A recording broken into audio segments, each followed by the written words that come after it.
5-7 going live. Wait, what? Where's Tones? We lost the introductory man. Oh no, we can still talk. We just doing pre. Yeah, we just doing pre. Yeah, he's off doing his own thing. He's off doing a side quest. Oh, there he is. Yeah, he's back from the side quest. Oh, there he is. All right, There he is. Hey, we just said you went to do a side quest, but you ain't come back with no rewards. So I guess you failed. I guess I did say give me a second. Anyway, I am back, and ladies and gentlemen, welcome to Start Button Live. I'm your host, King Anarchy. Here with me today, we have SG Token, we have Blicky Johnson, the one and only. We got Mr. Loom, we got Time Traveling, and we're gonna talk about Skull and Bones. The beta just came out. A lot of you watched it, a lot of you played it. So we're gonna just give our thoughts and our views on Skull and Bones. We're also going to talk about Monster Hunter and the surge of players that Monster Hunter has gotten. And we're also going to talk about some Game Pass items. So before we get into all of that, I do have a question of today. But you know what? Before I even get into the question of today, I'm going to let you all. I'm going to let you guys know. Today was my first day actually playing the One Piece trading card game. So I know this is a gaming pod. I know this is a gaming show. So tabletop gaming, card games, those are also forms of games. So what I wanted to do was I actually wanted to just discuss that real quick because, you know, trading card games are still alive and well. I've actually found out that there's one card in this One Piece trading card game that's worth $2,100. Yikes. There is a manga Gear 5 Luffy that is being pulled out of the current set that actually resells right now for approximately $1,800. And then there is one card that is signed by Ichiro Oda himself that goes for $2,100. The chances of getting it are immensely low, like one in every probably five cases or something like that, or one in every like 12 cases. But you know, you guys got any thoughts on trading card games? Honestly, I grew up on Yu-Gi-Oh, a little bit of Pokemon because that kind of died out real quick. It didn't die out. I know trading card shop. No, I'm just saying, like when I was in middle school, like when we was playing, like Yu-Gi-Oh kind of overshadowed it a little bit. Magic the Gathering for sure. Like, well, the reason why that. Well, the reason. Oh, my bad. Go ahead, Roshi. My bad. Oh, you can finish. What was the reason? So the reason why I feel like Yu-Gi-Oh overshadowed Pokemon as far as a trading card game goes is because the show itself was based around specifically the trading card game, where Pokemon was more based around, you know, the taming and battling of the animals versus it actually being a card, right? Like, yeah, we're talking trading card games, Goji. I'm sorry. Keep going. Yeah, you right. So, because I actually, for some reason, okay, I see why. So chat here, okay. But yeah, so with Yu-Gi-Oh being like actual trading card game, it was a couple of different trading card games that popped just like Yu-Gi-Oh did for a short amount of time. Like for instance, you got Chaotic. I don't know if you remember that. Is there echo going There's on? a mean echo. Yeah. Somebody has either it playing or whatever, but it's doubling up on sound. Yeah. I don't hear it on my end. If you're watching I can hear it, but I think it might be me. Give me a second. No, mute it now. Did it not? It's good. Muted. Okay. All right. It's good now. But yeah, so you had the trading card game. Not better. There it is. Is your audio coming through that? We apologize. There's technical difficulties. We just want to make sure that when you're hearing us, you're actually hearing us and not hearing us double up. I want that. Hold on. Let me see.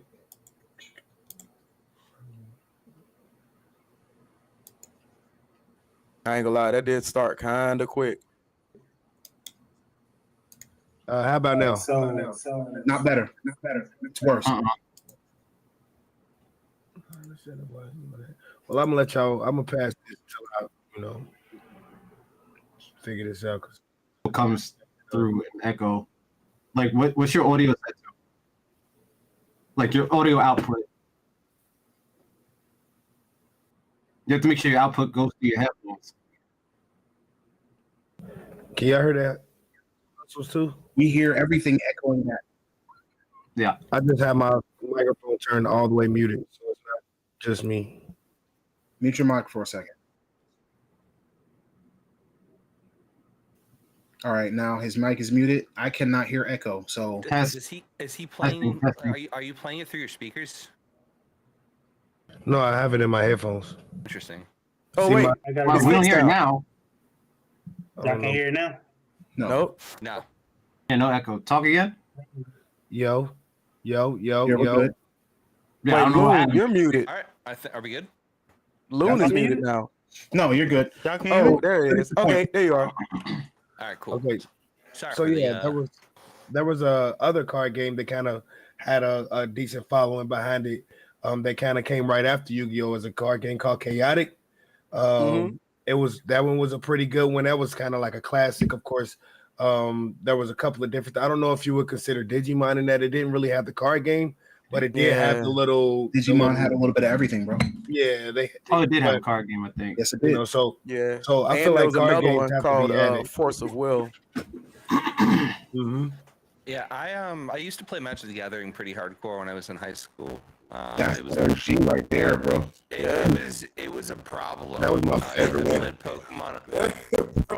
Pokemon a bit, but like I used to spend probably at least once a month. My friends and I would get together and we'd each buy a booster box and we draft, and like that was just kind of what we did once a month with our money we got from selling newspaper subscriptions, and like it's crazy seeing how much that world has evolved now. Like I don't know how many people keep up with Magic the Gathering, but like now they've figured they're trying to figure out ways, it seems like, to differentiate the collector market from the people who play the game a little bit.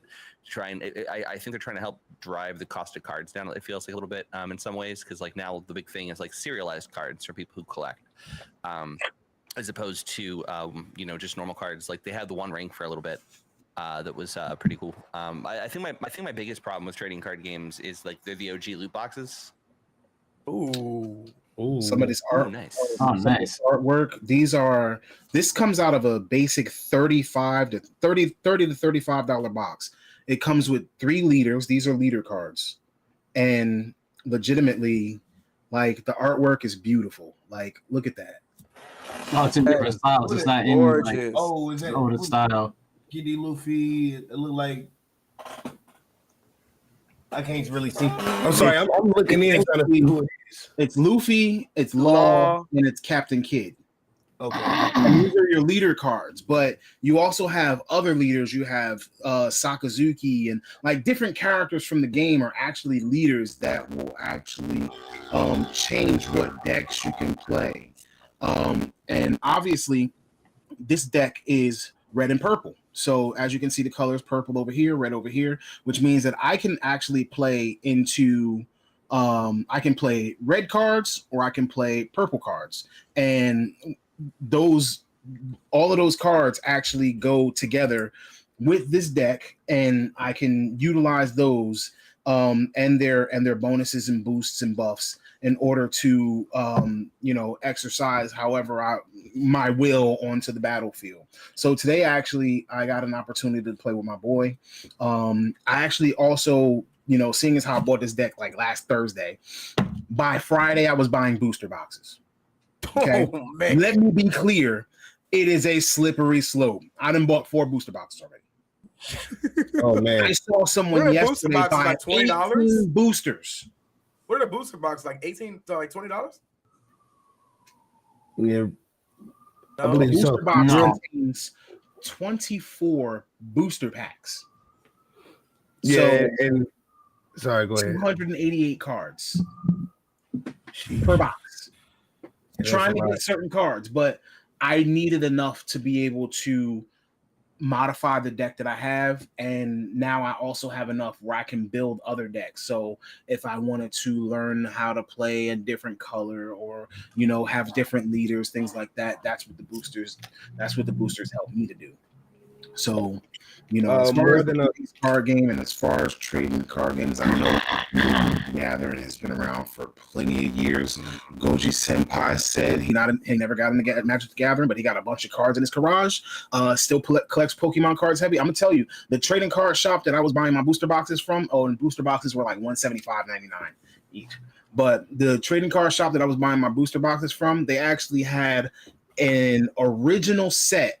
So basically, they call it a base set of Pokemon cards. So I guess it was supposed to be the original 151. Each little booster pack was $550. There's money to be made. Jeez. But I mean, again, some of these cards resell for approximately $2,100, $1,800. Some of them sell for $600. Some of them sell for like, less. It could be $18. You can make your money back. You can actually make some money off of them, but you're gonna spend more money than you make trying to. Yeah, that's how it goes. 'Cause the That's RNG. usually how it goes. Even more than the gamer said, I still collect Pokemon cards heavy. He used to play competitive for a while. Of course, slowed down after COVID. Excuse me. Then they recently shut down Pokemon TCG Online, so there's that. Yup. Boneless Charizard first edition. Yes, sir. Mm-hmm.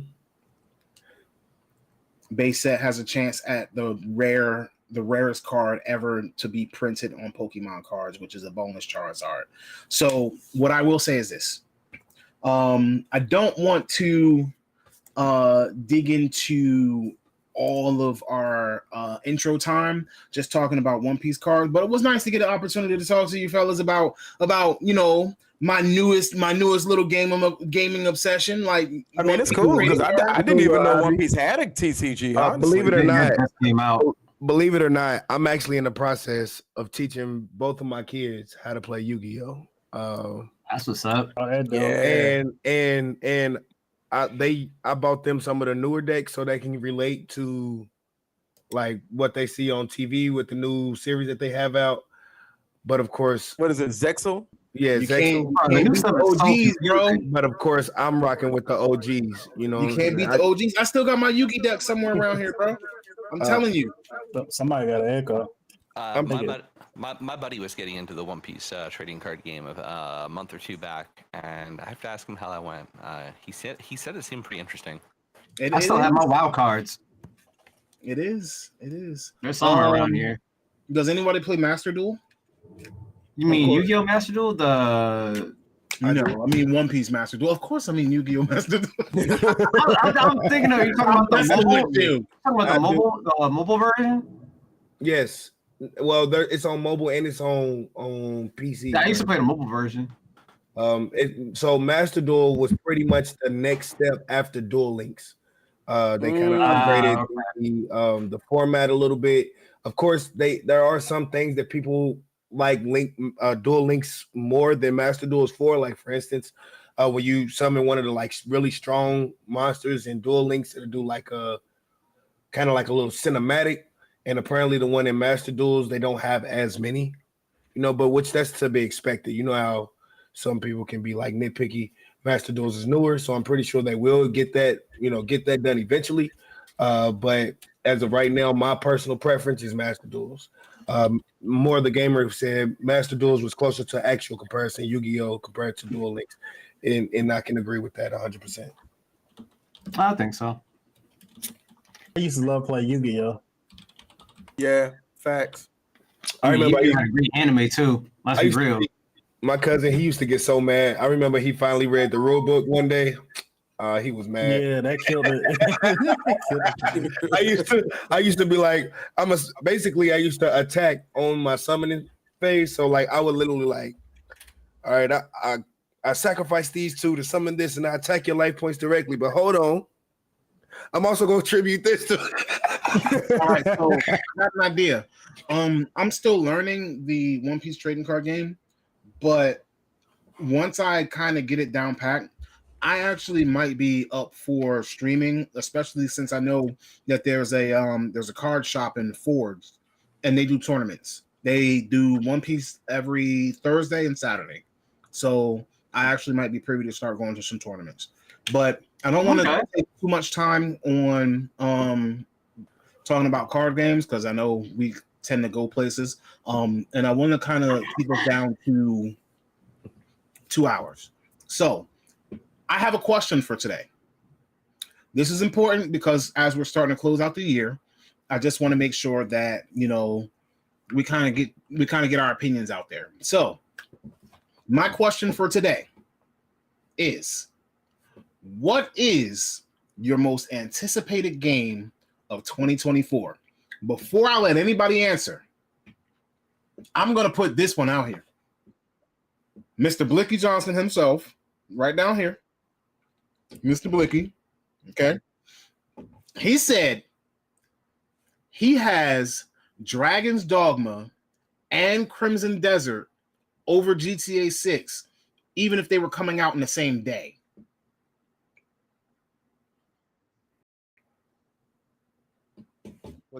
I said what I said. Now, I said what I said. I want Hustle's response now. Listen. All right. Now, the thing is, all right, me personally, all games are based off of preference. I'm pretty sure you guys know. And me personally, I am a big action RPG fan. Now, my very first true interaction with a truly open world monster hunting game was Dragon's Dogma. Dragon's Dogma Risen. Yeah, I was late, but I was one of my first with a monster hunter though, like where you actually went out and hunted monsters. Like, monster hunter, bro. Well, Monster Hunter patented the name or whatever, but I mean like a game where you actually hunt mythical creatures. You know, the first time I ever jumped on a griffin, I remember that, like the teamwork aspect of it. It was incredible way back then. So it also has like a nostalgia part of it. Now, as far as Crimson Desert goes, like when I watch those trailers, it just checks off all of my boxes. Like every box that I have, it checks it off. Now, GTA is GTA. It's always going to be GTA. And if I had to choose between one of the three, I know that I want to play these two first because 9 times out of 10, I will end up playing GTA longer. But if I had to buy one of the three, GTA would not be the one that I choose. It would be one of the other two. Absolutely. So Dragon's Dogma for me. You would do Dragon's Dogma over GTA and Crimson. You would do Dragon's Dogma over everything if they were all coming out on the same day, and you had to choose one. Mm-hmm. I wore the worst shirt for this for this conversation. I wore the worst conversation because whatever I say is gonna sound mad biased now, just because I'm wearing this. It's the question of the day. Say what you gotta say. I think you're my question of the day. Because here's the thing. Oh, sorry. Here's the thing. You go. Rockstar has basically perfected like open world games, right? There's no denying that. So I know if I'm gonna be buying GTA 6 over those two games, I'm probably gonna get hours upon hours of expansive, immersive gameplay out of that. Not to say that Dragon's Dogma can't be immersive. I mean, I love Dragon's Dogma, but I don't know anything about what is it? Crimson Desert, Red Desert, Crimson Desert. It's Crimson Desert, Black Desert. Single player Black Desert Online. I haven't had a chance to see much gameplay on it, so I'm like, I played Black Desert. So I'm a little cautious about Crimson Desert because of that. Can you show? I would not pick Crimson Desert over GTA 6. Like, all right, so they can't hear me right now. That world? If you can you play the trailer in the back? I know you can't hear me. No, you can hear you. You want the Crimson Desert trailer? Crimson That's Desert. what you want? Yeah, so they can see what I'm talking about. Hold on 1 second, I'll get it for you. My man said time. What do you have to say? I'm gonna pull up the Crimson Desert trailer while you give that. By the way, Terrence Nanya, she said Hustle wants Monster Hunter. So I'm guessing she's saying that you saying Hustle that you would probably pick Monster Hunter over GTA. Is that? I think that's what she's saying, or maybe I'm just assuming, but I'm trying to justify my point. You know what I'm saying? So I mean, yeah. Monster Hunter is literally my favorite franchise. If I had to choose Monster Hunter and GTA 6, Monster Hunter. All right, this is Crimson Desert, bro. This is how Crimson Desert looks. This is gameplay. This is action. As we can see. Give me a second.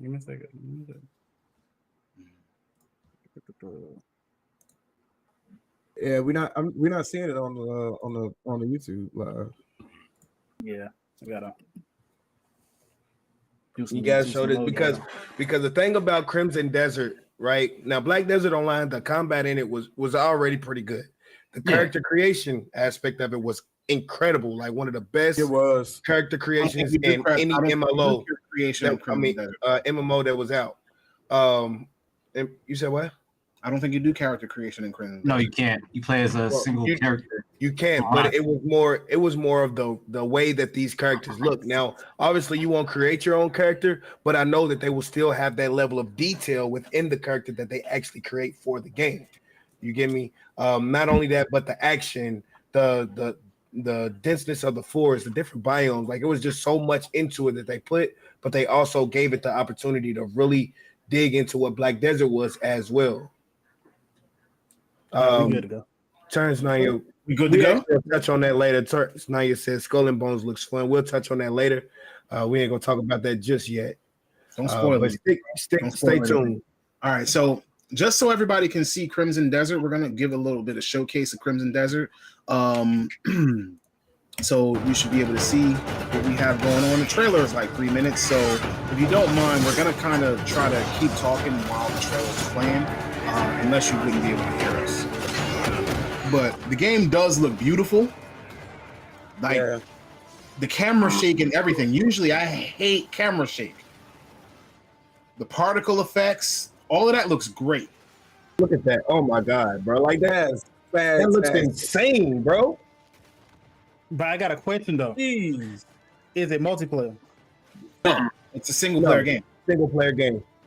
I can't get behind it. I understand. It looks But so is GTA. GTA is going to be single player. Let's talk about Assassin's Creed. Multiplayer. Assassin's Creed is single player. Like Cyberpunk is single player. I mean, the list goes on and on. Like, there's so many different single player AAA games. Spider-Man, detail. Those have great stories. That's the story is trash. That's the real catalyst. I'm saying, give me your The card. story has to be good. Like, this looks really good, right? And I hope it's really good. But like, I look at this and I see a really big game that has the potential to be a very empty game. Like, I hope it's a really good game. But like, these big games, man, like, they just a lot of them under-deliver for me personally. So from what I've heard from the research that I've done, is that they didn't truly recreate the world. A hot air balloon, bro. Bro, that looks sick. They had built a lot that into fast travel? the world that they already had within Black Desert, because Black Desert was already a massive world. So they only took a couple of the biomes that's already there, used them as a map, added a couple of extra things, of course, polished it a little bit, and then fleshed it out with a lot of story elements. You know, from what I understand, they said they were going towards something more like The Witcher. So we'll see how that goes. Oh wow, it do look good though. Honestly, here's my favorite part. Check this out. Honestly, like, I what? more than a gamer, that's Goji Senpai, right? Yes. There you go. You know, honestly, Goji, like, I don't disagree with you. Like, GTA 6, there's a lot of room to disappoint. But I'm more willing to be excited for that because that's a team that consistently delivers. I don't really know much about this team. I haven't played many of their games. And I am one of the apparently rare people that isn't like that huge into like the Skyrim games and like the Elder Scrolls games. So like I look at this, I'm just like, oh, another large game that I might just like play for like a few hours and not enjoy. Call it quiz. Yeah, but I mean, it looks really cool. Like, if it delivers on the trailer, it's gonna be dope as hell. It's just, I've gotten so weary of trailers anymore. I can agree with that. I can agree with that statement. It's just like these trailers, like, to give you some context about like how these trailers and stuff come to be. Even like E3 demos, a lot of the times when a dev knows that they have like marketing they want to do, they'll go and they will make a build of the game, a cut of the game that is specific for the thing they're doing. Like if it's a marketing event or an E3 event, they will have a branch, is what they call it. They'll have a branch of the game that is just like the E3 build. And they will have a lot of their quality assurance resources dedicated to making that slice look as good as possible. That slice will have entire QA teams dedicated to like combing over it with a fine-tooth comb to make sure that it is bug-free and the best representation of the game as possible. The day before.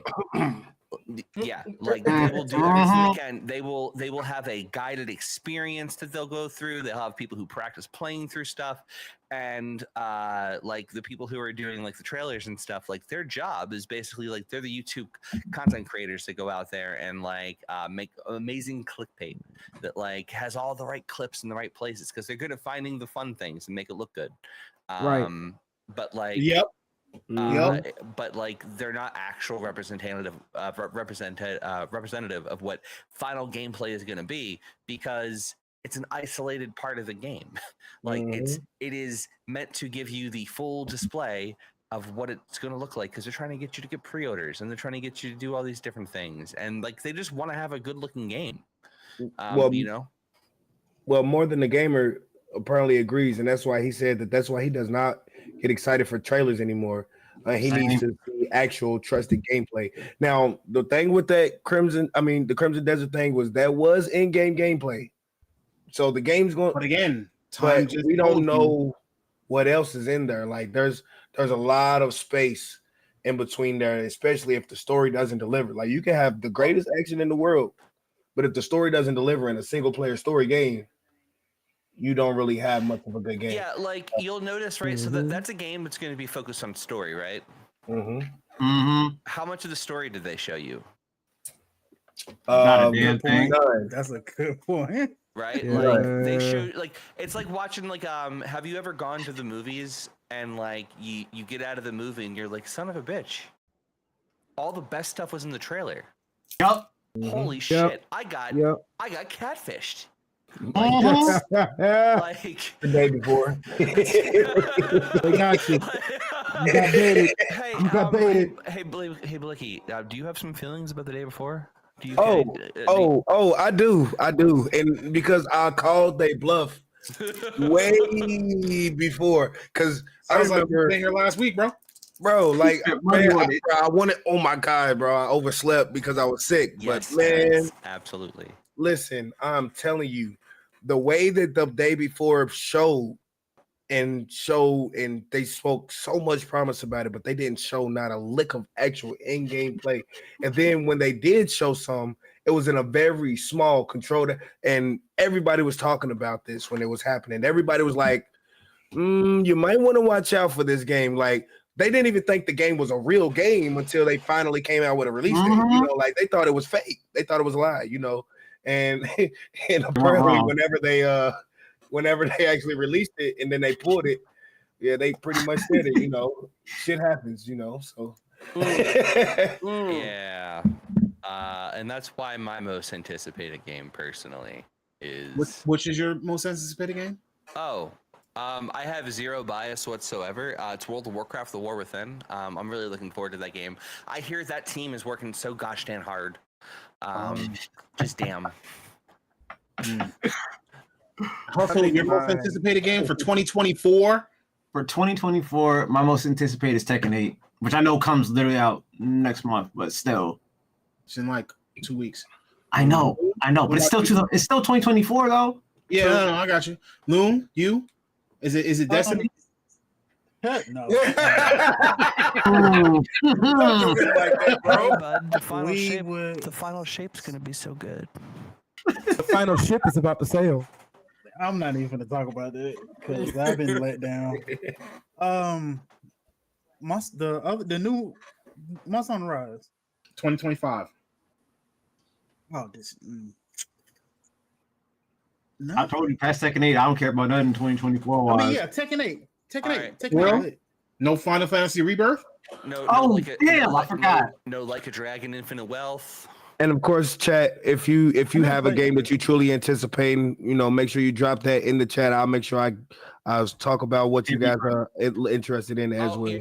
You know what, guys? I got it right here. I'm sorry. My non-biased game of the year, right? My non-biased one. I'm excited. No, just anticipated. Not game of the year. Just my most anticipated game of the year is Suicide Squad: Kill the Justice League, so that I can see the reactions to how bad that game is. Oh, okay. I was like, what are you talking about? In the first half. No, like I'm sure that team's working their ass off, and I really hope to God that game's a good game. Like I'm sure. Like, I feel bad because I have a general rule of I try not to shit on games. Like we're past 10 minutes. I can say shit. I have a general rule of thumb where I do my best to not shit on stuff. I really do. I think it's great they're working so hard, but goddamn, that game is just making me so sad the more I see. I'm sitting here and it's just like, oh, hey, everyone's got guns. What? Yeah, everyone's got guns. For real, literally everybody got a gun. Everybody shoots Superman at the same time and maybe hit by. Well, even the I don't understand that. Captain Boomerang at least uses a fucking boomerang, right? Right? No. At least he uses a boomerang, right? No, he uses a gun too. To travel. Yeah, you don't use it to fight. Use it to teleport. Yeah, teleport. Yeah, and it's like a melee. It's a melee move. After you, I don't know if y'all watched the new trailer, but I'm guessing in the beginning you don't get that boomerang. The boomerang doesn't do that. I quit. You have to play the game and get to the point where you unlock it, or you get to the I don't have anything I can throw. Yeah, bro. It ain't the beginning. You know what? More than a game, it pretty much said exactly what everybody on the panel was thinking. I have it on high alpha authority that Suicide Squad Kill the Justice League is going to be trash. Like I feel like we can all be in agreement on that. Like I'm about to go are we all in agreement on that? You know what? I just want to say this now. On the Sigma I just want to say this now that my anticipated game, League of Legends 2024, new characters. No, shut up. Call of Duty Modern Warfare 4. No, Jujutsu Kaisen. No, you won't guess. You won't guess it. Well, Tones would. I have a list because there's only here. two. I'll get one of them. I mean, out of all the games, honestly, there's only two. Is there a Persona game coming out next year? He don't like Persona as much as he likes Shin Megumi Tensei. And because the creators of Persona 3, 4, and 5 are making a game that's coming out next year, that's probably going to be the one that's on his list. Well, there's Persona 3 Reload. Yeah, that's the one that's coming out. That's the only Persona game that's coming out this year. That's the only one that's actual Persona. But I have never played a Grand Blue game, and I feel like I'm missing out. You are free. You can actually get into the Grand Blue Fantasy Versus new game, free. The fighting game, like the base is free, and then you can pay and get into the rest of the game. But other than that, I'd say other than that, the only game that I'm looking forward to is Black Myth Wukong. Okay. Oh yeah, it is. That's awesome. I'm looking very much forward to that. It's dropping in August though. I get this feeling that game is going to be very, very similar to Let Me Down, just like oh no. What? Just like why? Did you see the trailer? Did you see the trailer? Yes, I saw the trailer and it made me just as excited as Wulong made me. And guess what? I was disappointed in Wulong. So they show more story in them Black Myth trailers than they did Crimson Desert. What are you? What are we talking about, yo? What are you talking about? So here's the thing. The problem with that I had with Wulong is that yes, they did show the more story or whatever, but in Wulong, a lot of the skills become extremely repetitive. There's not a large skill tree, so you're technically doing the same thing over and over again. That's not really a good thing when you have a game like that. Like I'm not about to let you and then not clean it up. So somebody can come along right behind them, but after that, we're gonna wrap it up and get into our first topic. Actually, I had a question for you about that first topic that ties into the anticipated games. as well as my other most anticipated game, because I want to see the reaction to this game. Mm. I'd love to hear some of your reaction to Skull and Bones. Like, that's obviously got to be an anticipated game for a lot of people. All right, so you know what? Loom, hit me up. Let me get this. Let me stretch a little bit and get ready for what I'm about to drop on you guys, especially you, the viewers. So now we're gonna move into the real nitty-gritty of today's show, and we're gonna get into this first subject of conversation. The first subject of conversation is this: I actually got a little bit of a closed beta access to Skull and Bones. I shared out a little bit of closed beta access to, some of my friends. You know what I mean? If you want to be one of my friends, you can definitely join the Discord.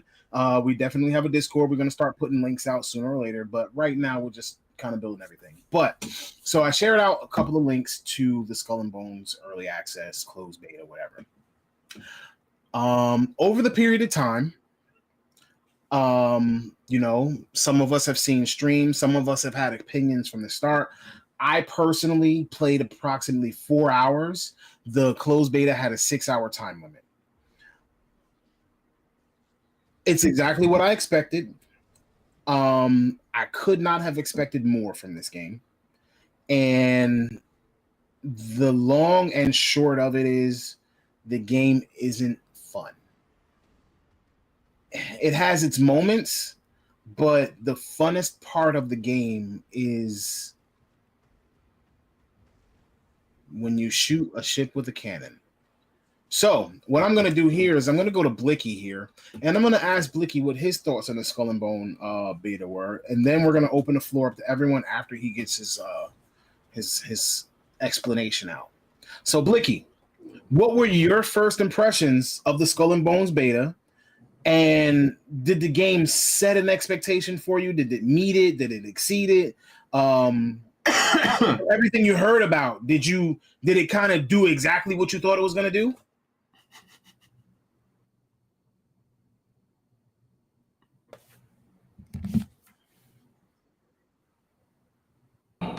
Oh, sorry. I was coughing. I didn't want to do that. But anyway, I personally loved Assassin's Creed Black Sail. Like everything Black about Flag? it. Black Flag. I loved everything about it. So I'm saying sail because the ship sailed on that right there. Like they missed their calling. If they would have dropped that game maybe a couple years before when it was a little bit more hype around it and we didn't really expect it to be much and it was still, it might have been, but the game it's fun on the water, but it feels, even though it's full of water in these places, it still feels kind of empty. Of course, you can do PvP to a degree, but like I felt like I was getting off of these ships and like it was like it almost felt like a gotcha. Like, oh, I found an island. Let me hop off, do some stuff, real quick. Before you, because you said it almost feels like a gotcha. I need to clarify that he does not mean a gotcha game. All right, I'm a fan of gotcha games. Yeah, no. Surprises and things of that nature. I like it's that little bit of that little bit of euphoric feeling. It's not a gotcha game. It's got your ass. Exactly. exactly that. Hit him with the day spell. You know what I'm saying? Getcha. Yeah, exactly. So it was like they'll put this thing on the map saying, oh, there's a treasure here. Like check this area, go here. And then you go over there, and then there's like a black screen, and then you pop up so there is a loading screen, by the way. Like it's not seamless. It goes a black screen, then you land up on the shore, and then like the movement is a little clunky when you're running. It doesn't feel so smooth, and there's no combat in any way, shape, or form when it comes to being on foot. Like you literally on foot to just walk around. Like it was a missed opportunity. I feel like there was a large missed opportunity by making it to where everything that was of any kind of interest was supposed to happen on a boat. I have it on high authority that our chat didn't like it either.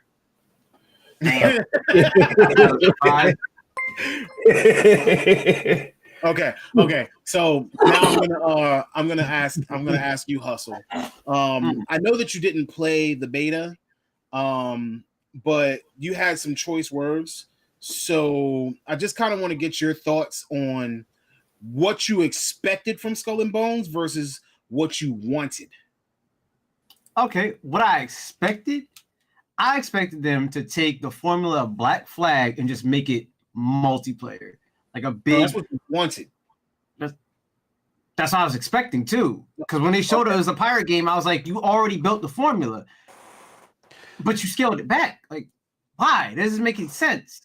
Like, you already had the bones there to construct a great pirate game. I wanted to They didn't have the skull. Pun intended. Yeah, the bones ain't at the skull. Like, I was expecting that, but all y'all gave us was ship battles. And I was like, well, how are you gonna extend this out and make this any way entertaining? Yeah. For a premium price. Because, you know, you have World of Ships, right? You have World of Ships, and that's a ship battling game, and you have various different types of ships and all that stuff, right? But it's free. This has a premium price attached to it. So how do you expect people to pay $70 for a game when all you do is you just fight pirate ships all day long? Now, hold on. Let's bring everybody else in. Time, you have something you want to say? I honestly lost track of what I was going to say. I do that No, again. it was about you. I'm telling you, you was cooking. You was like, yeah. No, real quick, rejoin my brain. What was I going to jump in? I got sidetracked. I was what was that? Skull and Bones. Skull and Bones. Yeah, right. So my biggest issue with Skull and Bones is it was announced forever ago at the height of when people wanted more ship battles, and we were getting ready to lose that from Assassin's Creed. Since then, thankfully, we've gotten more of those in those games. But Odyssey definitely did it. But like that was definitely, it felt like the pitch of it. Like the pitch of it was like, oh shit, people liked Black Flag a lot. Let's give them more Black Flag. Like that was what it felt like. That was the intent of it.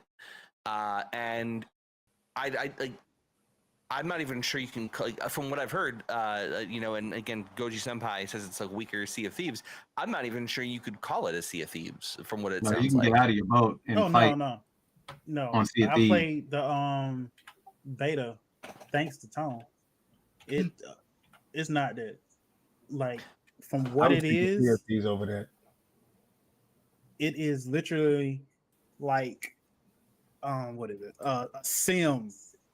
Like a pirate ship simulator. Simulator. But Exactly. weaker. Because, you know, horrible. You turn in a couple of materials and they build you a ship.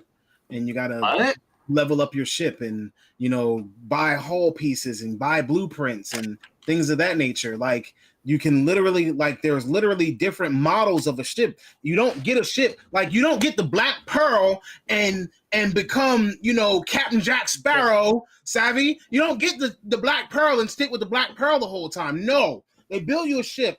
And then once you build the ship, like, you got to go out there and you got to choose between a tank ship, a support ship, or a DPS ship. And you can switch between them freely.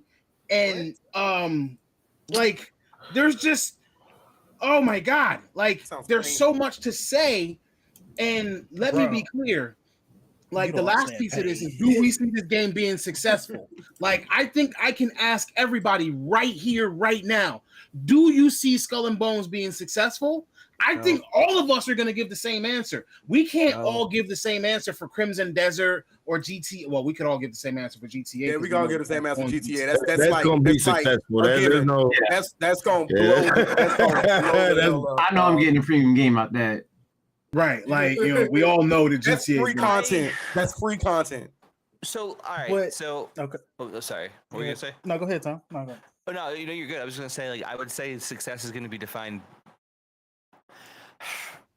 I don't know what success is going to be defined as for them. Do I think they're going to make their money back? Probably not. Do I think they're going to sell pretty well? I think they're going to sell decently because people are curious. Do I think that they're going to have a lot of retention? I don't think they're going to have a lot of retention. Okay. I think that they're going to have a game that is going to ship, and it will be popular for a day or two. And then it's going to start to drop off if it's not as fun as you say it is. I think that it's going to be a game that will have a lot of updates and it will have to hope. If their plan is for this to be a service, a games as a service type of deal, or a live service game, if that's their hope for this, which I will admit I have not been keeping up with it. I think that it's going to be a game that's going to be praying that it can last a year. Okay. So go ahead. Well, you're chopping real quick, but go ahead. Chopping? Yeah. Go ahead then.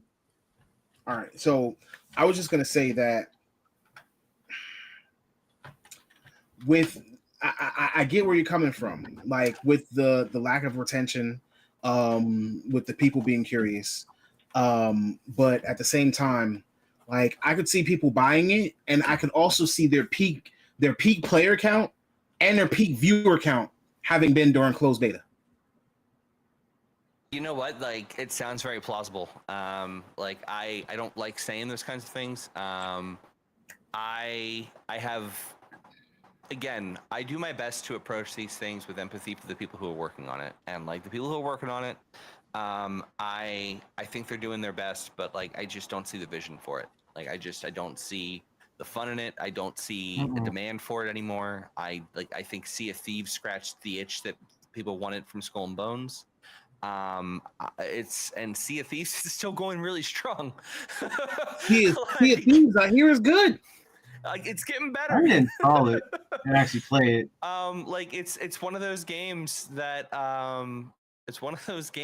like it died off for a little bit, and then they listened to the community, and they continue to listen to the community, and it continues to do better. Funny how that works. You know who took a nice page out of that book? Cyberpunk. Cyberpunk. Oh yeah.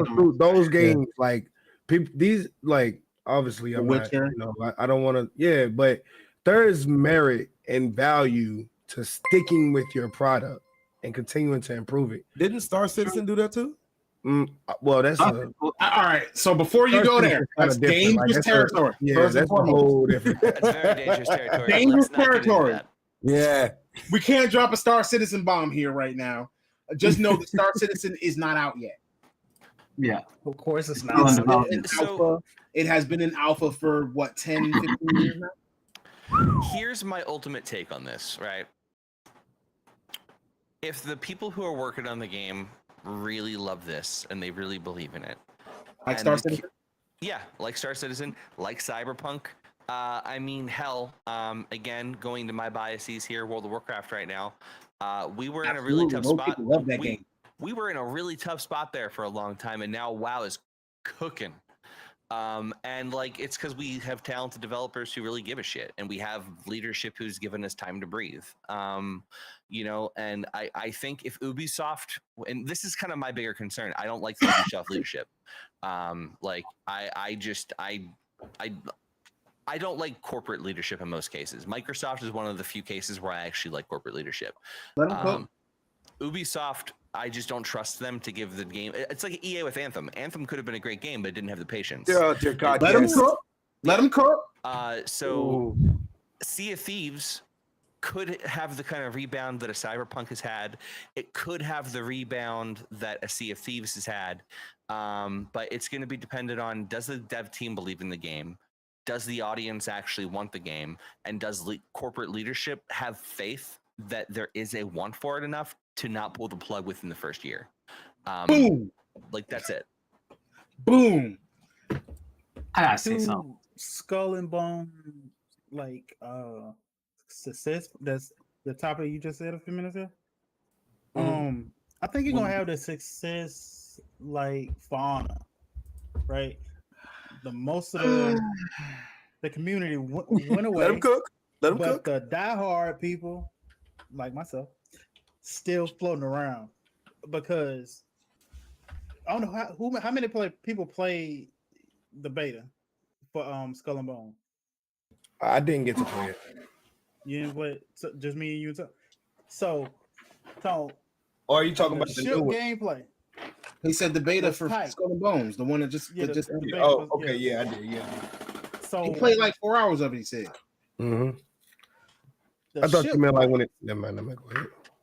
Yeah, the ship fight, they were solid. right? I feel like solid, except for I'm gonna be honest. because they gave that little dinghy was wild to me because that is the most boringest part of that game. It's insane that they saw that and like, Yeah, I can't believe they gonna did give it. you for an hour, But again, you only had the dinghy for one mission, and then you were straight to the island.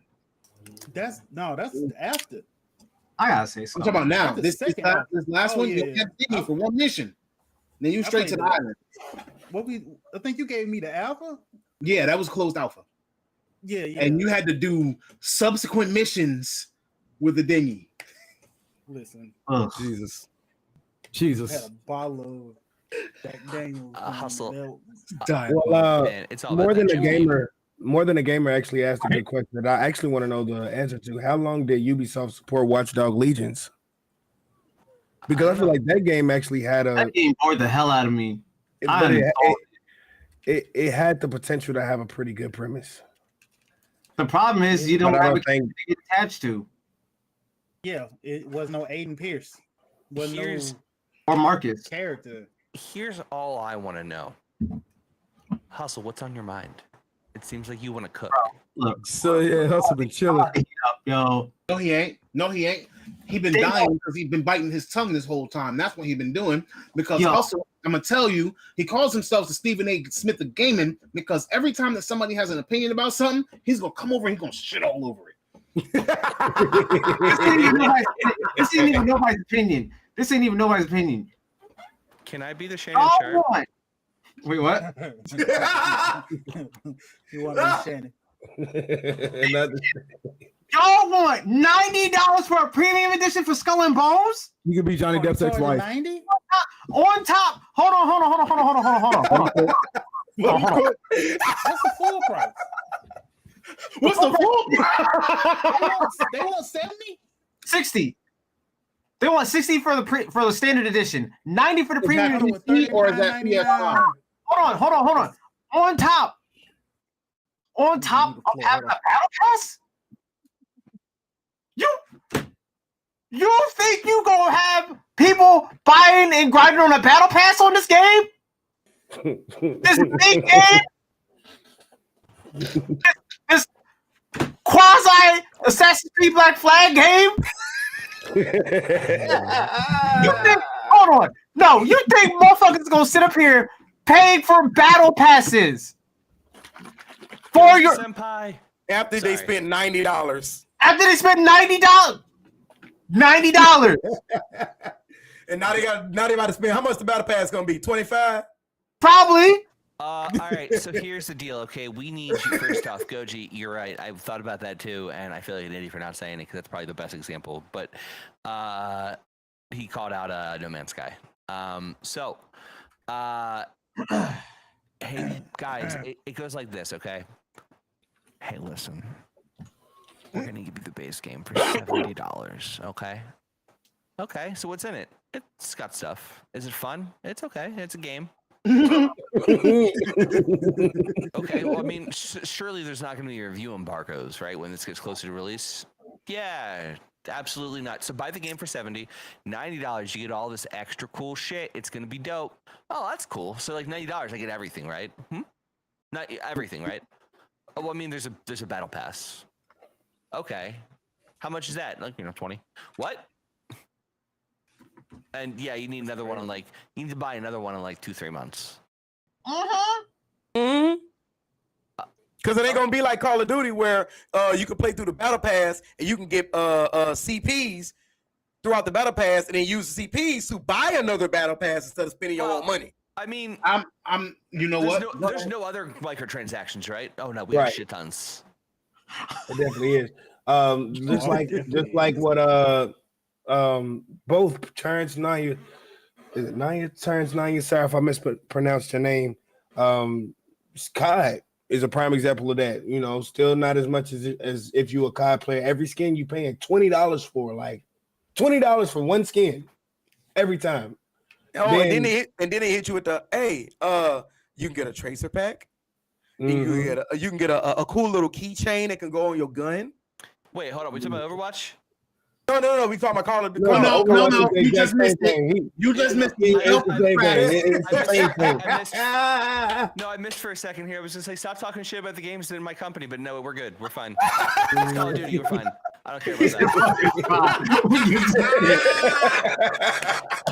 I'm joking anyway. You can talk. As much He's like, as oh you fuck want. him. Bro, it's like, oh, God, fuck them. Yeah. wait, hustle. Wait, Keep going. But how much did you pay? How much did we pay for a Nicki Minaj skin? A Who is Snoop we? Dogg You skin? bought it? No, I didn't buy it. I said we as the players, not we as an us. I mean, it kind of. what is it? Listen. If Don't I add me into say, that how much week. did we spend for the 2K for the WWE 2K season pass? My answer is like $20 because that's what I spent on it. So when I hear we, But the rest I of we- assume you bought. Right. Exactly. I was about to say, ain't no week. You know what? Ain't no Yeah, week. you know what? Friday, Grammatically, wasn't it? I phrased that wrong. I will admit that. You did. You don't know, maybe I he's a did. barb. Call of Duty, wasn't it? Huh? Maybe he's a barb low key. You don't know. Like I said, it was Hey, Friday man. Call of Duty, wasn't it? Pink Friday too coming. No. It's coming out. More Than a Gamer has There said you go. the sad part is people absolutely will buy the gold edition for $100, then buy the battle pass for $20, and all the extra ship skins for $5 each. And this I is don't like think that. nobody's doing that. No. Skull and Bones, not Skull and Bones, bro. You want to bet? I bet you they somebody will. will. Edition. I ain't met I one guarantee you person to this somebody day. will. You know I ain't what? met one person I who was bet. like, "Oh my god, that game Skull and Bones looks so fire! I'm gonna get that game as soon as it come out." Not Bro, one hey, person. Tones. Hold Hey, on, I wouldn't Tones. even pay Tones. 60 Wait, for it. Tones. What's that spaceship game that y'all play? That's You like about to say Star Citizen again? no. The other one that y'all actually play all the time. Who are we? Star Citizen? Starfield? Starfield. I think that's it. No, it's not. Wait, you talking about Y'all don't play multiplayer or Starfield? the single It's player? I'd Star rather Citizen. pay for Starfield than Skull and Bones. Damn! I That's mean, tough. listen. What are you talking about? We don't like I'd that say game at all. $39.99 is what I thought that game gonna. But you also got to. gonna cost. Sorry, Lone. Oh bad. my god. So you also got to think though, what exactly is Skull and Bones? Skull and Bones is a battleship simulator. Look at the It's not War even of a Tanks. simulator. Not really. But what I'm saying, it fits the Arcades. bill. Like it's an arcade simulator. Like that's what it is. Like you're not doing no extra stuff. You got your ship, you got your lake, your ocean, whatever, and y'all gonna shoot it out in here in a simulation type situation. There's a battleship game that's just like that. There's a plane game that's just like that. A tank game that's just like that. And Nah. what do they do? Nah. Let me stop you There's right gonna be a there. cult Because following in that- behind it that's gonna buy all of that stuff. In the Because plane it's and free tank to jump game, you do not have to harvest resources from your tank. Oh shit. No. No, Damn. No, you I don't. don't think y'all. Oh, I don't think you get what I'm saying, though.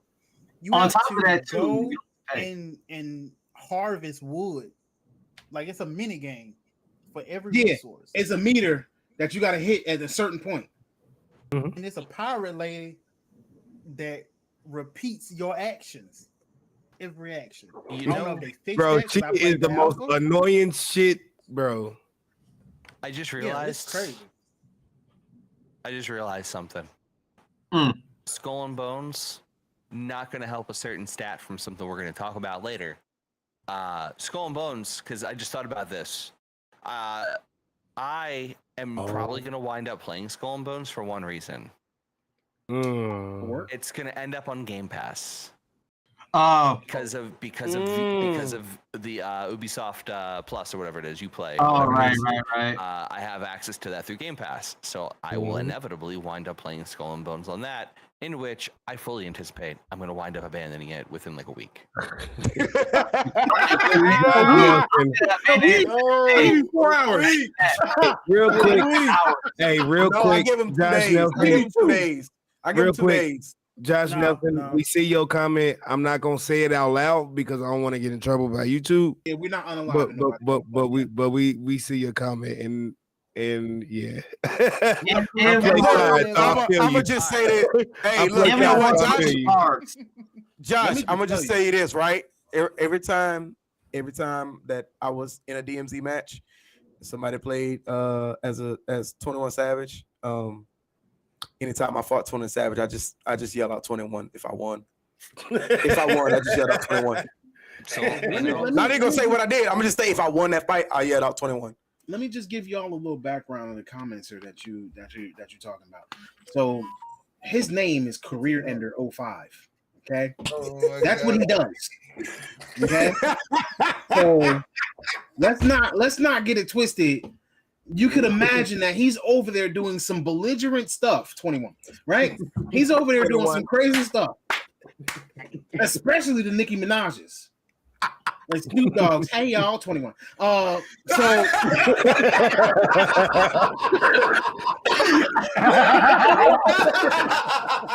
hey yo, 21. So, he is over there having the most fun doing what he just said that he was doing to Nicki Minaj's and Snoop Dogg's 21. And hey yo, he is over there enjoying himself. All right. I don't want y'all to get it twisted. You want to know that man's name is Career Ender. Okay? Yeah, I want to know what I just want y'all to know that if you ever met me in COD, you died. If you ever met me, you died. Because the one thing I love to do is I just like to throw flashbangs and shoot RPGs through windows. If you drove your car past my building, I shot you with a rocket. Let me tell you what I say to when I see 21. I'm like, 21. Can you do something for me? Can you do something? Can you catch a couple clips here for me? 21. I can't tell you how many times I pulled out my FJX Imperium 21. and wanted to long shot somebody from 300 yards or more. And all I saw was them dreads fly up 21 times. Y'all want to know what I say to Nicki Minaj when I kill her? 21. I'm sending you back on the plane with Dwayne. We don't want no problems with the bar, by the way.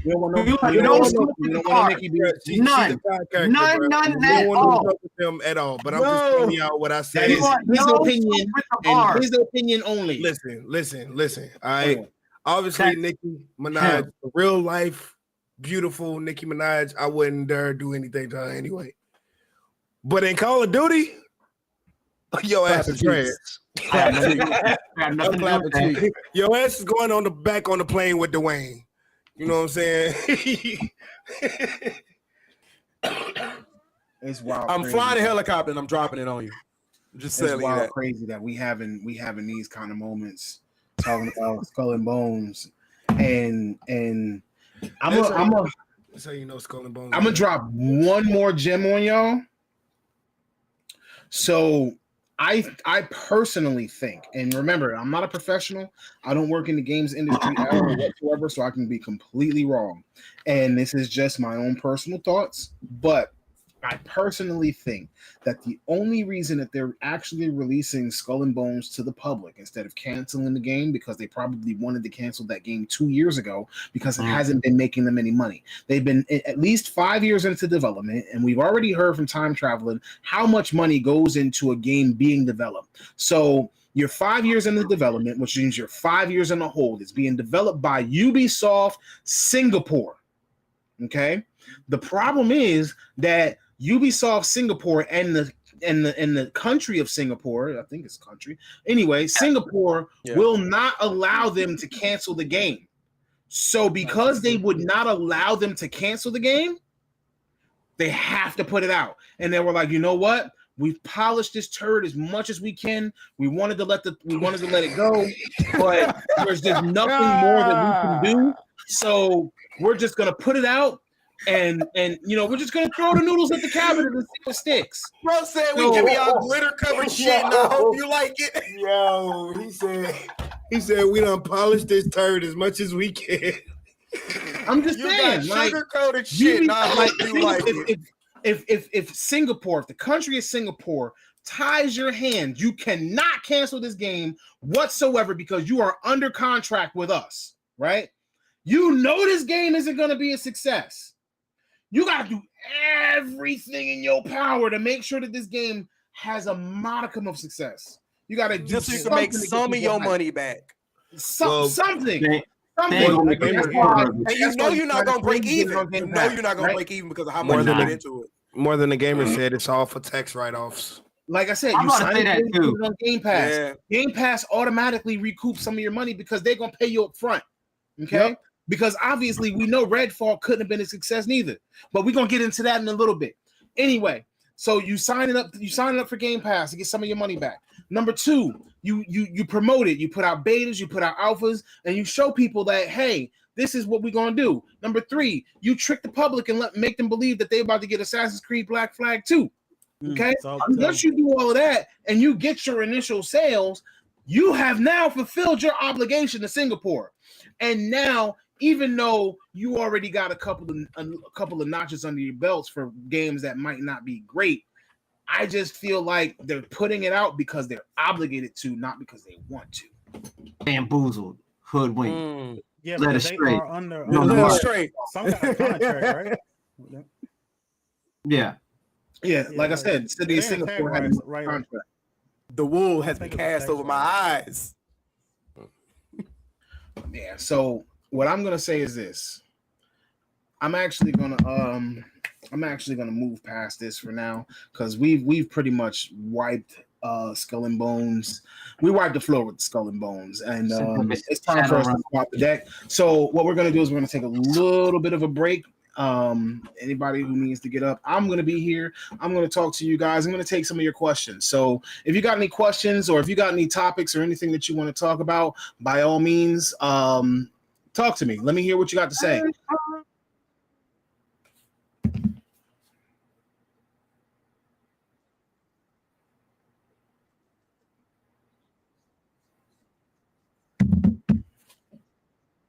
I also want to make sure that everybody subscribes. Come back to see us every week. We here 8:30 to 10:30. Like I said, we're gonna try to make sure that we actually have we're gonna try to make sure that we fit within that 2-hour time slot.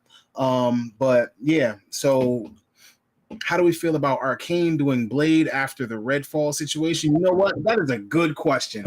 You know who would be a really good person to answer that Arcane Blade question?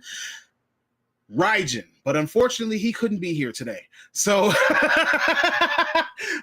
he does not feel happy about he's not happy about Arcane doing Blade. I'm gonna let you know that I'm not really a huge fan of the artwork that I've seen already. I have seen a couple of pieces of art when it comes to the whole Blade thing, but I just kind of want to put out there that I'm hoping that Blade is a success because I feel like, and this is a personal opinion because it started with I feel like Blade is a very often overlooked hero. Okay.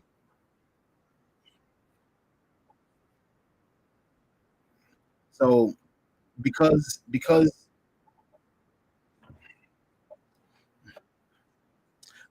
it is a little extra cartoonish. And apparently Token agrees that Blade is definitely undercooked, overlooked Marvel hero, but I will definitely say it does look a little cartoonish. It's polygonical. It's a little distracting, it's like how are you going to be able to successfully give me that dark vampire vibe that I'm looking for out of Blade? You know what I'm saying? Like we haven't gotten a really good vampire game in a long time. Like if you would have took tips like from Vampire the Masquerade, like not the battle royale, but if you would have just took tips from Vampire the Masquerade, you could have definitely gotten a bit more out of that Blade game. So were there any extra questions before I get into that next topic?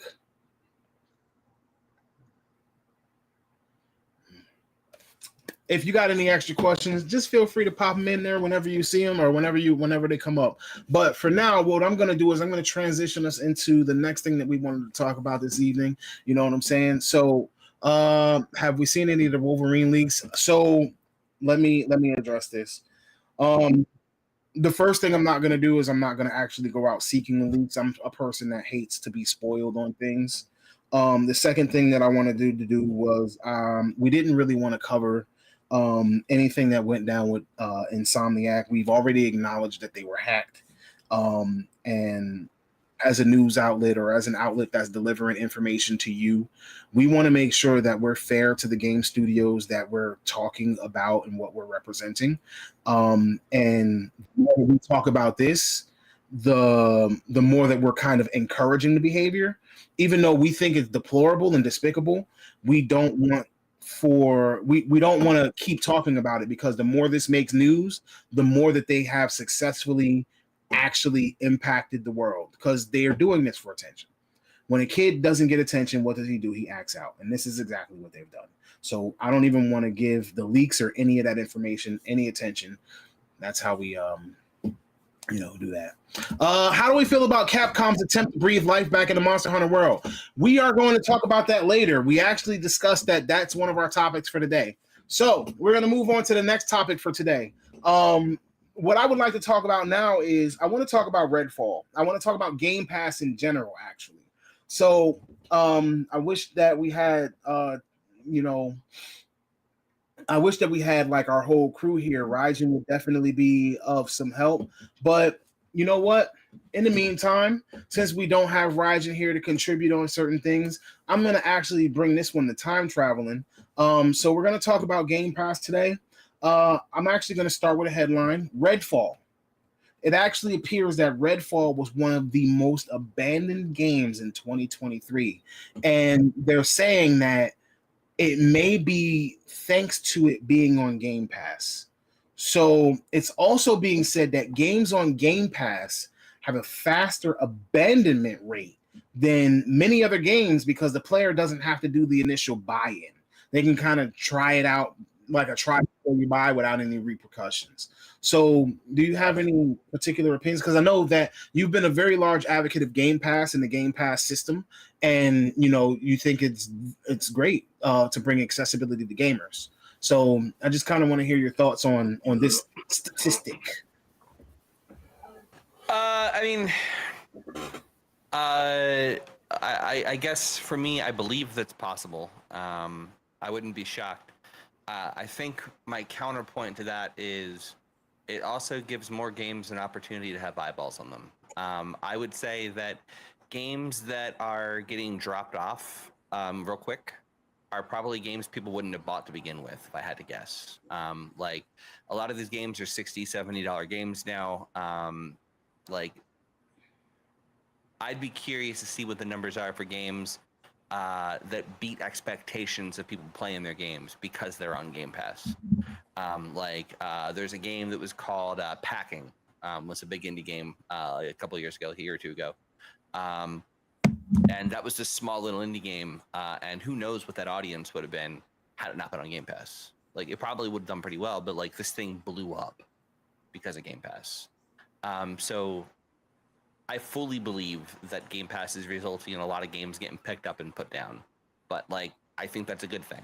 I think that I think it sucks for it probably is a sucky feeling to have that. There's like a stat that you can see. But I don't know. I just don't think that's a detrimental thing. It sounds like a detrimental thing. It sounds bad. It does. It definitely does. But that's just, people trying new things they might not have tried before and walking away from it, So I guess that's just kind of the way I feel about it. Given the reception to Redfall, I feel like that was a little bit of a bad example, but it's that's also. What I'm saying. Well, I was saying, given the reception to Redfall, I'm not surprised if it's a game that was the most walked away from game. yeah, it was probably a game that a lot of people got Game Pass for at that point. They were like, oh, hey, here's a new arcane game. Let me get Game Pass. And then they downloaded it and they started playing it. And they were like, let me uninstall this.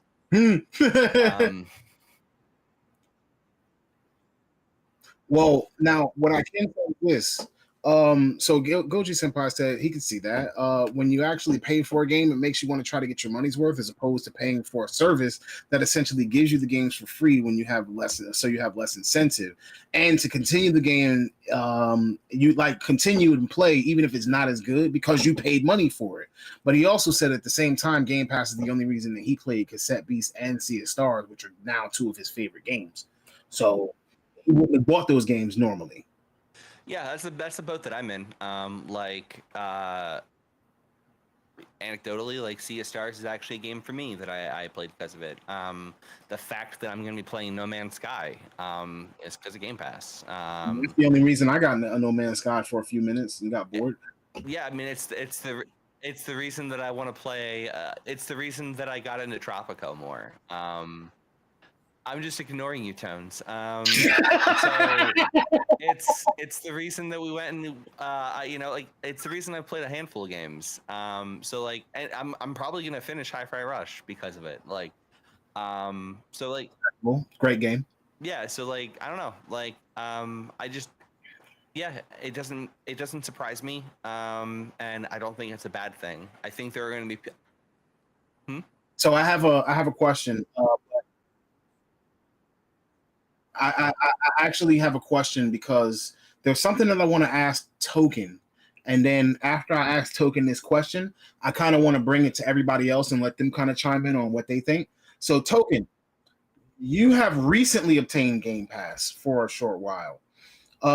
What factors impact you and your decision to retain Game Pass or not, and whether you will continue to use the service? Quite honestly, like the reason, I mean, I'm gonna be honest, the only reason why I got Game Pass is because like one of my very good buddies, Tones, let your boy get a free month of it. Shout out, kudos. I never was a person to do Game Pass, and as you know, I'm predominantly a PC player, and most games that I'm getting on PC are usually free games. That I spend a lot of time on, like Warframe, Warzone, League of Legends. Jesus.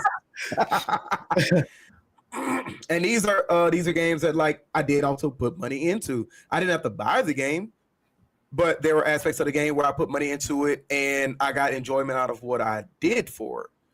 Like with Warframe, where you put money into to get platinum, to get things that are like in the vault or in the player community where they're selling stuff that's not available right now.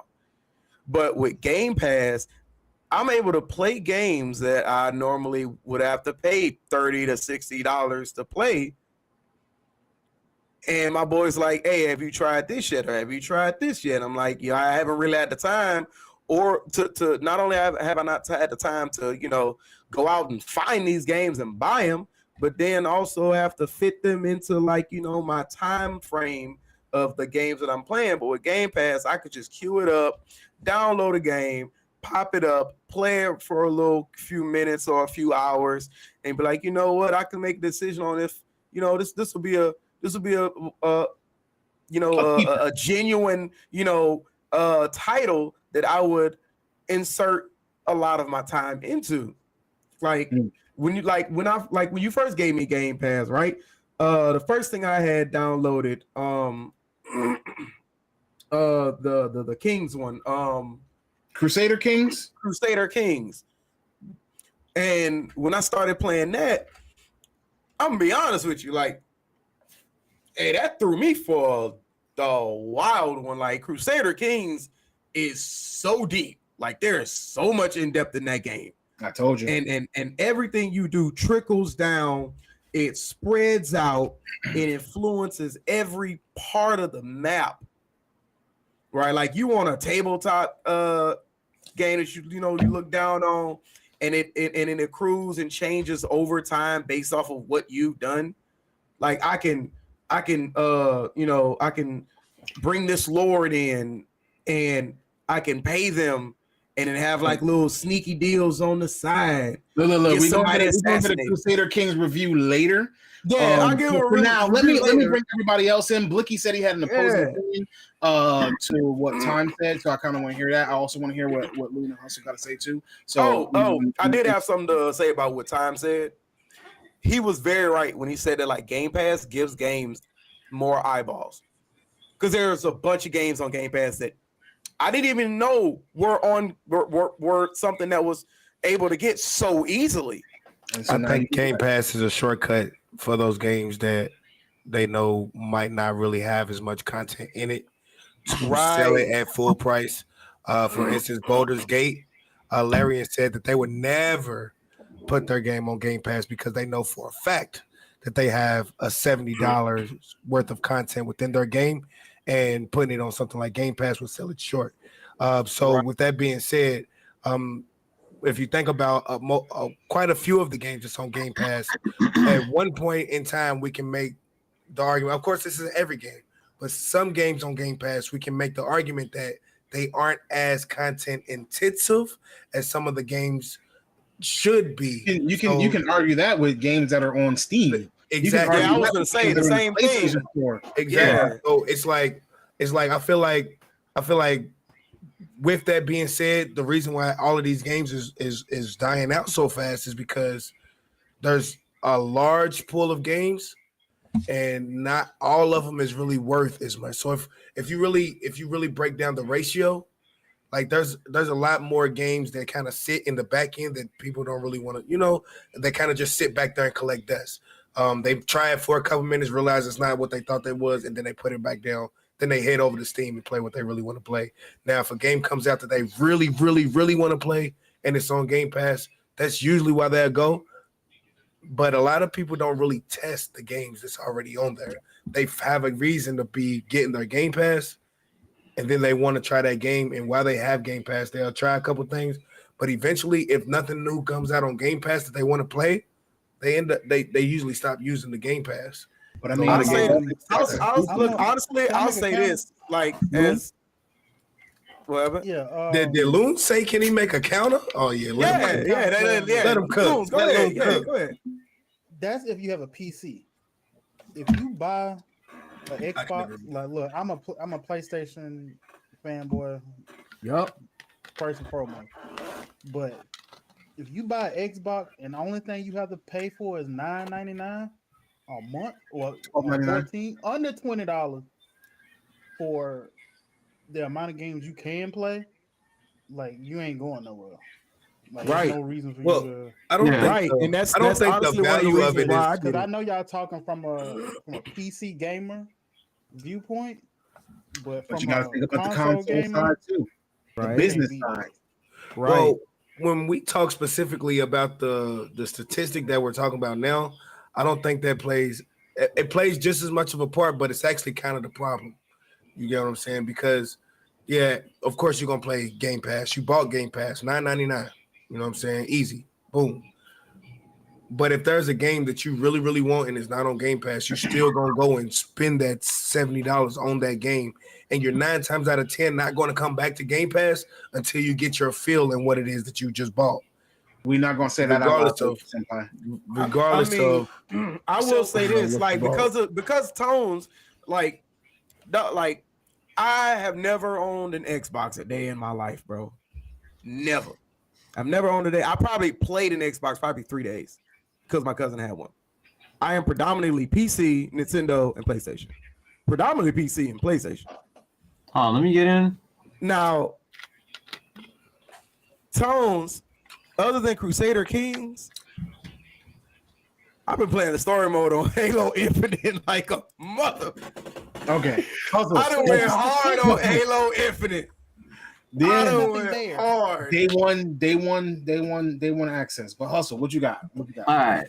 So in terms of game retention and people dropping games and whatnot, I do notice that it does happen quicker with games that play on Game Pass, but it's not so much because it's on Game Pass. It's because those games were not good. Those games I didn't enjoy playing. so I dropped them quicker. I think, yeah, probably if I bought them with my money, I'd be incentivized to play them longer than I normally would. But because Game Pass, it makes it so it's easier for me to just cut ties off that game. Disconnect that. Like I stuck through with Back for Blood, and Back for Blood was bad. I stuck through with that for I think like 30 hours, probably only because I paid money for Back for Blood. Right? If I didn't have to pay for it, I probably would have just dropped it sooner. It's the same thing. It's the same thing of like, let's say like any streaming service of like Netflix, Hulu, HBO Max, right? If you don't enjoy a certain movie or a TV show, what do? You drop it. Am I right? How many of us have gone to the movie theater and seen a bad movie, but we sat through it because we paid money for the tickets? Think about that for a second. He's right. Like, let's be honest. Same thing. Let's be honest. If people had no choice but to pay full price for Starfield. Yeah, like I still have. Here's my question. I still have Finishing Power Wash Simulator installed from Game Pass installed on it because it's a good game that I enjoy playing. But here's my question. Is it a good thing that you force yourself to play something you don't like just because you spent money on it? Like, I'm not saying it's a good thing. I'm just saying it's a thing in general. I understand that, but this is why I'm saying I don't view the disengaging from a game as a bad thing because of the fact that it's like the damage has been done to the publisher one way or the other. The only hope they have of finishing the game being a good thing for someone is if the game gets better. And it's possible there are games that are being dropped because they're better towards the end, but like that's still fundamentally flawed design in that like the game shouldn't get more like the game shouldn't be a sludge to get through until like 15 hours into the game, 20 hours. It shouldn't be that way. There are games that are that way, but it shouldn't be.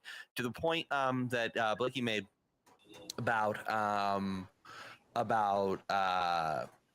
sorry for going a million miles here. To the point that Blicky made against me with games being not being worth as much that are on Game Pass. I disagree with that. I do think that does benefit those games for sure.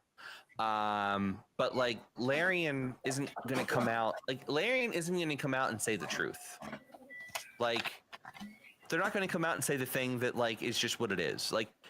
Here's the reason Larian isn't putting Baldur's Gate on Game Pass. Tencent.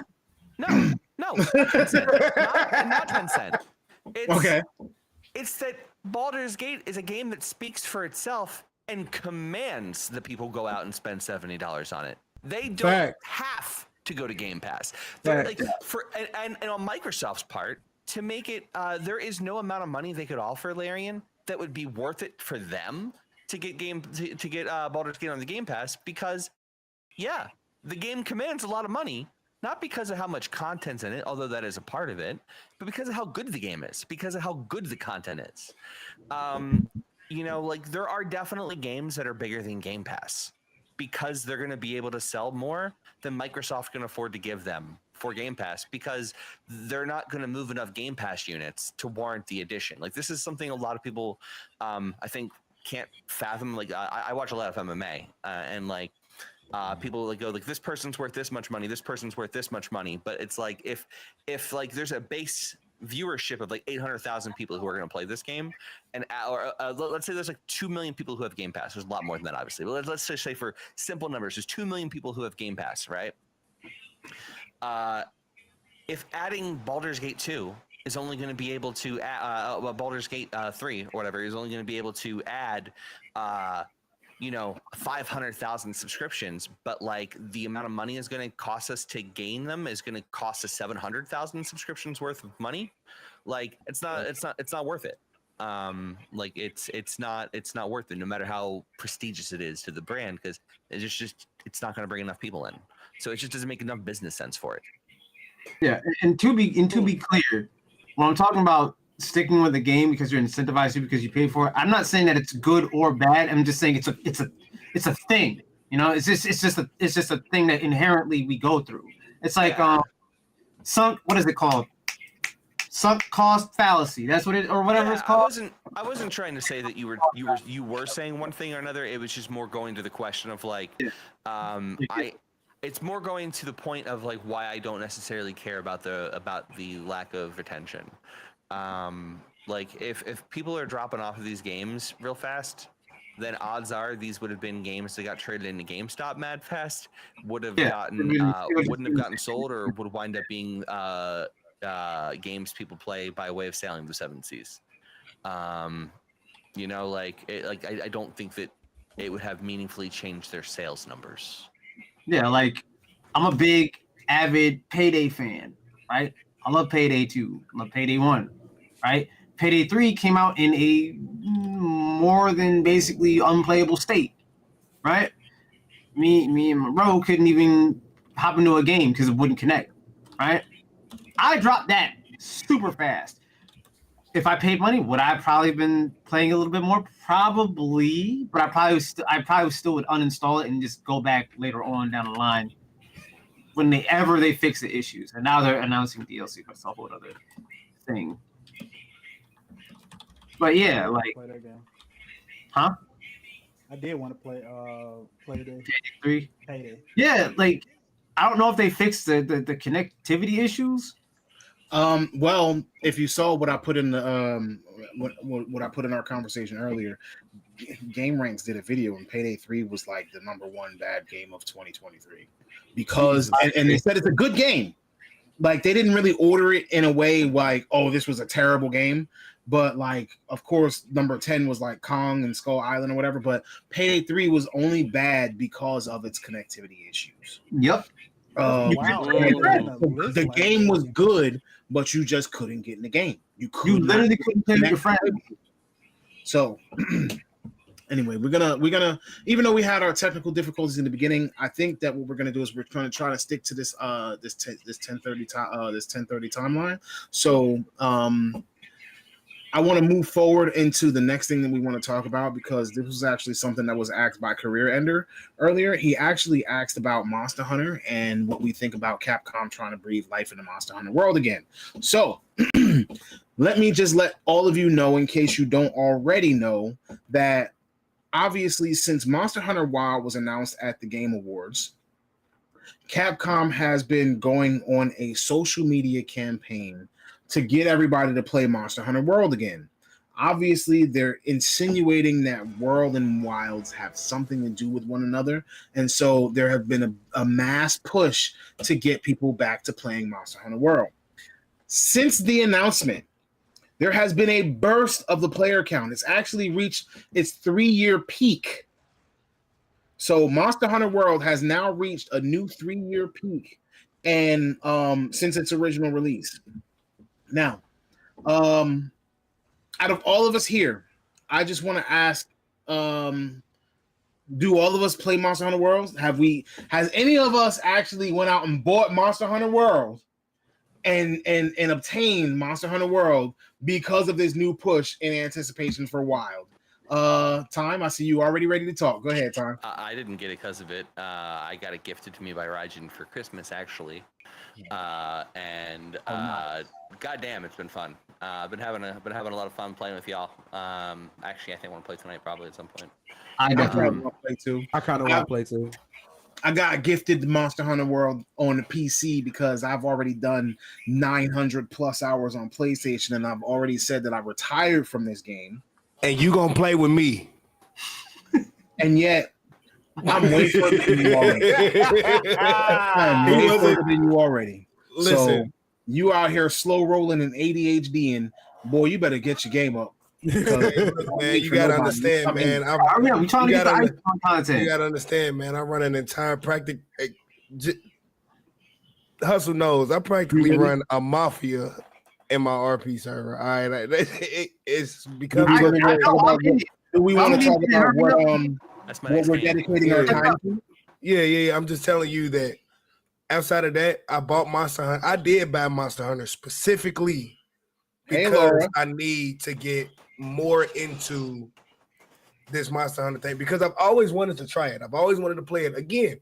One of my favorite games. Server Laura Bird song just popped in. Hey Laura, how you doing? Thank you for coming through. You know, it's an honor to have you in here. But seriously though, as I said earlier, one of my favorite games of all time was Dragon's Dogma. Another game that came along with that was The Witcher. I love games that include me dealing with some kind of mythical beast or some kind of hunting of a large, Which is why I said Black Myth Wukong is gonna be dope. Like, how many monsters have you taken down so far? Have you gotten anything big? What's your biggest accomplishment in Monster Hunter? The biggest accomplishment in Monster Hunter that I have so far? Yeah, so far. Finishing the trailer. Come on, bro. Damn. I'm being honest. At least I played through Monster Hunter. I mean, I could have lied just now and been like, I got to the first I big killed Barrock at least. Nah, because I haven't made it there. We would have actually we all know the first real big monster's name and have all gotten there. Let's go the other day. Yeah, I mean, it's like I was right. Chill. It's like for me, once I really sink into a game, like I'm in there. Like there's no ifs, ands, or buts. But my ADHD causes it to once I jump out, I'm out. You know what I'm saying? All right. And I know I want to finish. I'm gonna boot up Monster Hunter World. I'm not gonna be in there. Why? Because as I said, I got an entire mafia that we got plans to get done tonight, and me and my brother's in charge of it. You know what I'm saying? And you didn't get it's a real the thing. Game. Play the game. Here's the thing, bro. Here's the thing, bro. I gifted y'all the game, but I'm a good friend. Y'all getting some. It sounds like y'all getting pretty good enjoyment out of it. You know what I'm saying? I feel like I did a nice, friendly thing. Okay. I didn't use to get enjoyment out of it because I had it on a different platform and I've already put 900 hours into it. But I started sound like that. Bro, sound like that one friend that bring you to this this vacation spot, and everybody else is just enjoying it, and he's back at the house. They're like, "Where you at? You brought us out here." Oh, dog, I've been enjoying myself back at the house. It's the real great in here. I'm gonna tell y'all something that used to get me in trouble when I was a kid. Man. All right, this used to get me in trouble when I was a kid. I would invite all of my friends over. Right, my friends would be at my house, and I'll be in the living room playing with them for about 30 minutes. But after that 30 minutes go away, I'm in my room with my door shut playing the GameCube, while those same friends are still in that dang on living room. And my mama would tell them if I was y'all, I wouldn't be taste-free. I'd have left, bro. I would have. I can't lie, I did some of that same stuff at times. Wow. Look and listen. It's the ADHD. Once I know what I really want to do, I'll just go and do it. So, but back to the point though.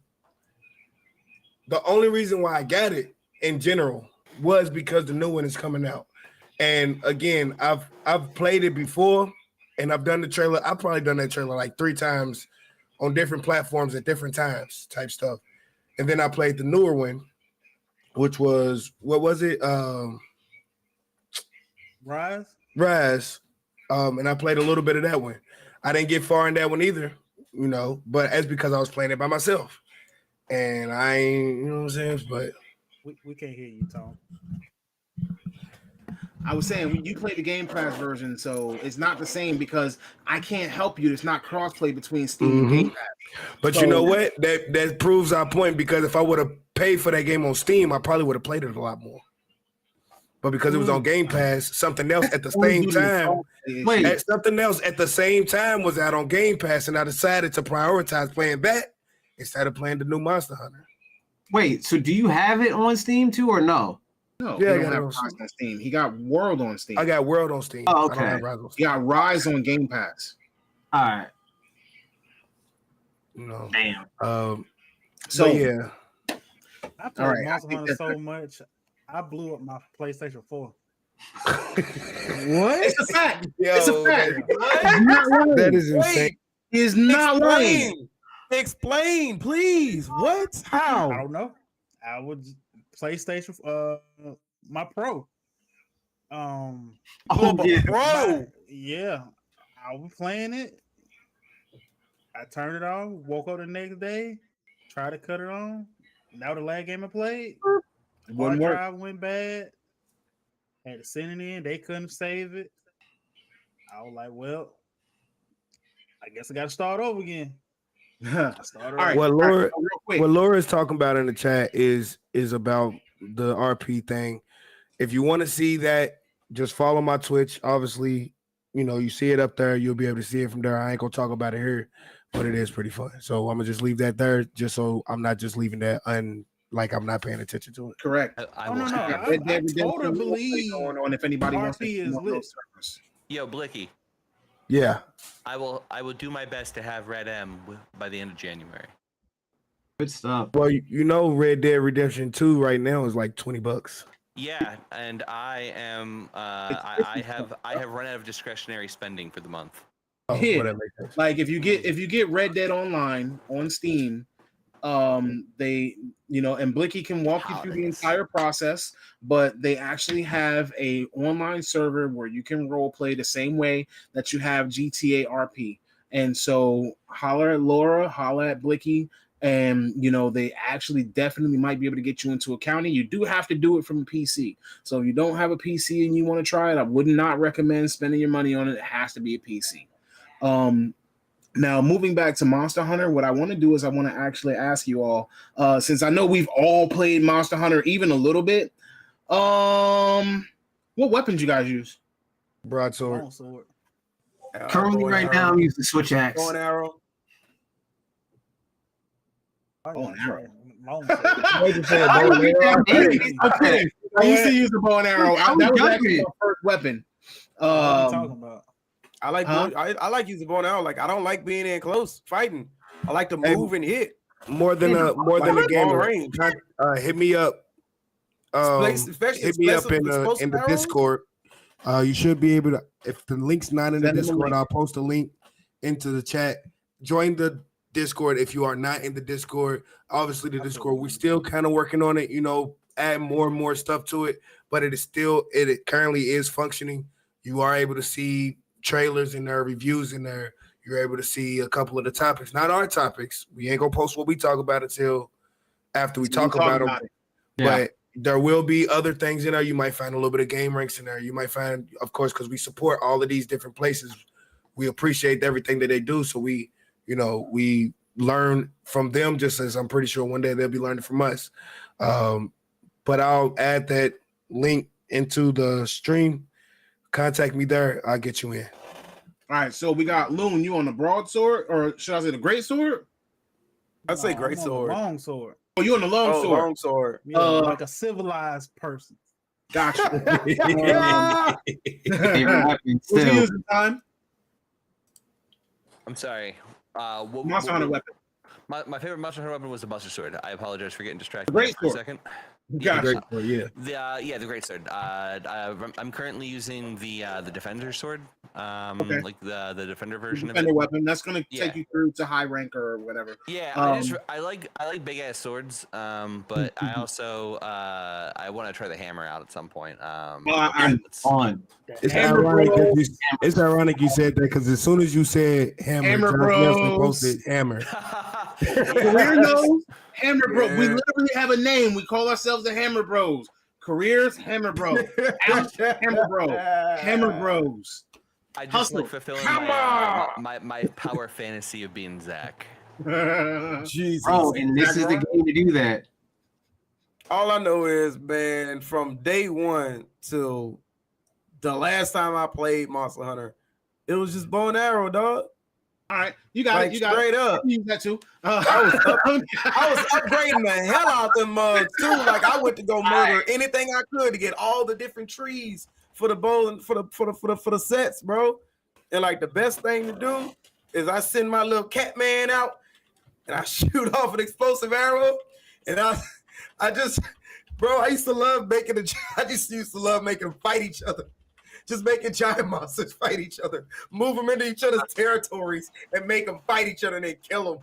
I mean, it's a really good system, and I'm glad that they actually are going to most likely keep that system. I hope they keep that the territorial balance. I hope they do. Like Hustle, even if you your don't weapon? sit there and fight them, you can sit back and right now I'm watch. using switch axe.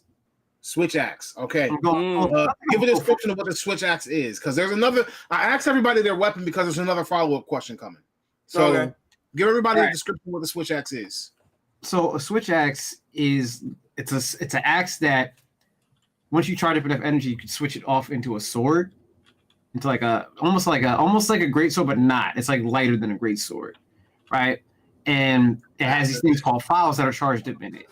And what you could do is you can release those files by stabbing it into the monster. Once you press down, what is it?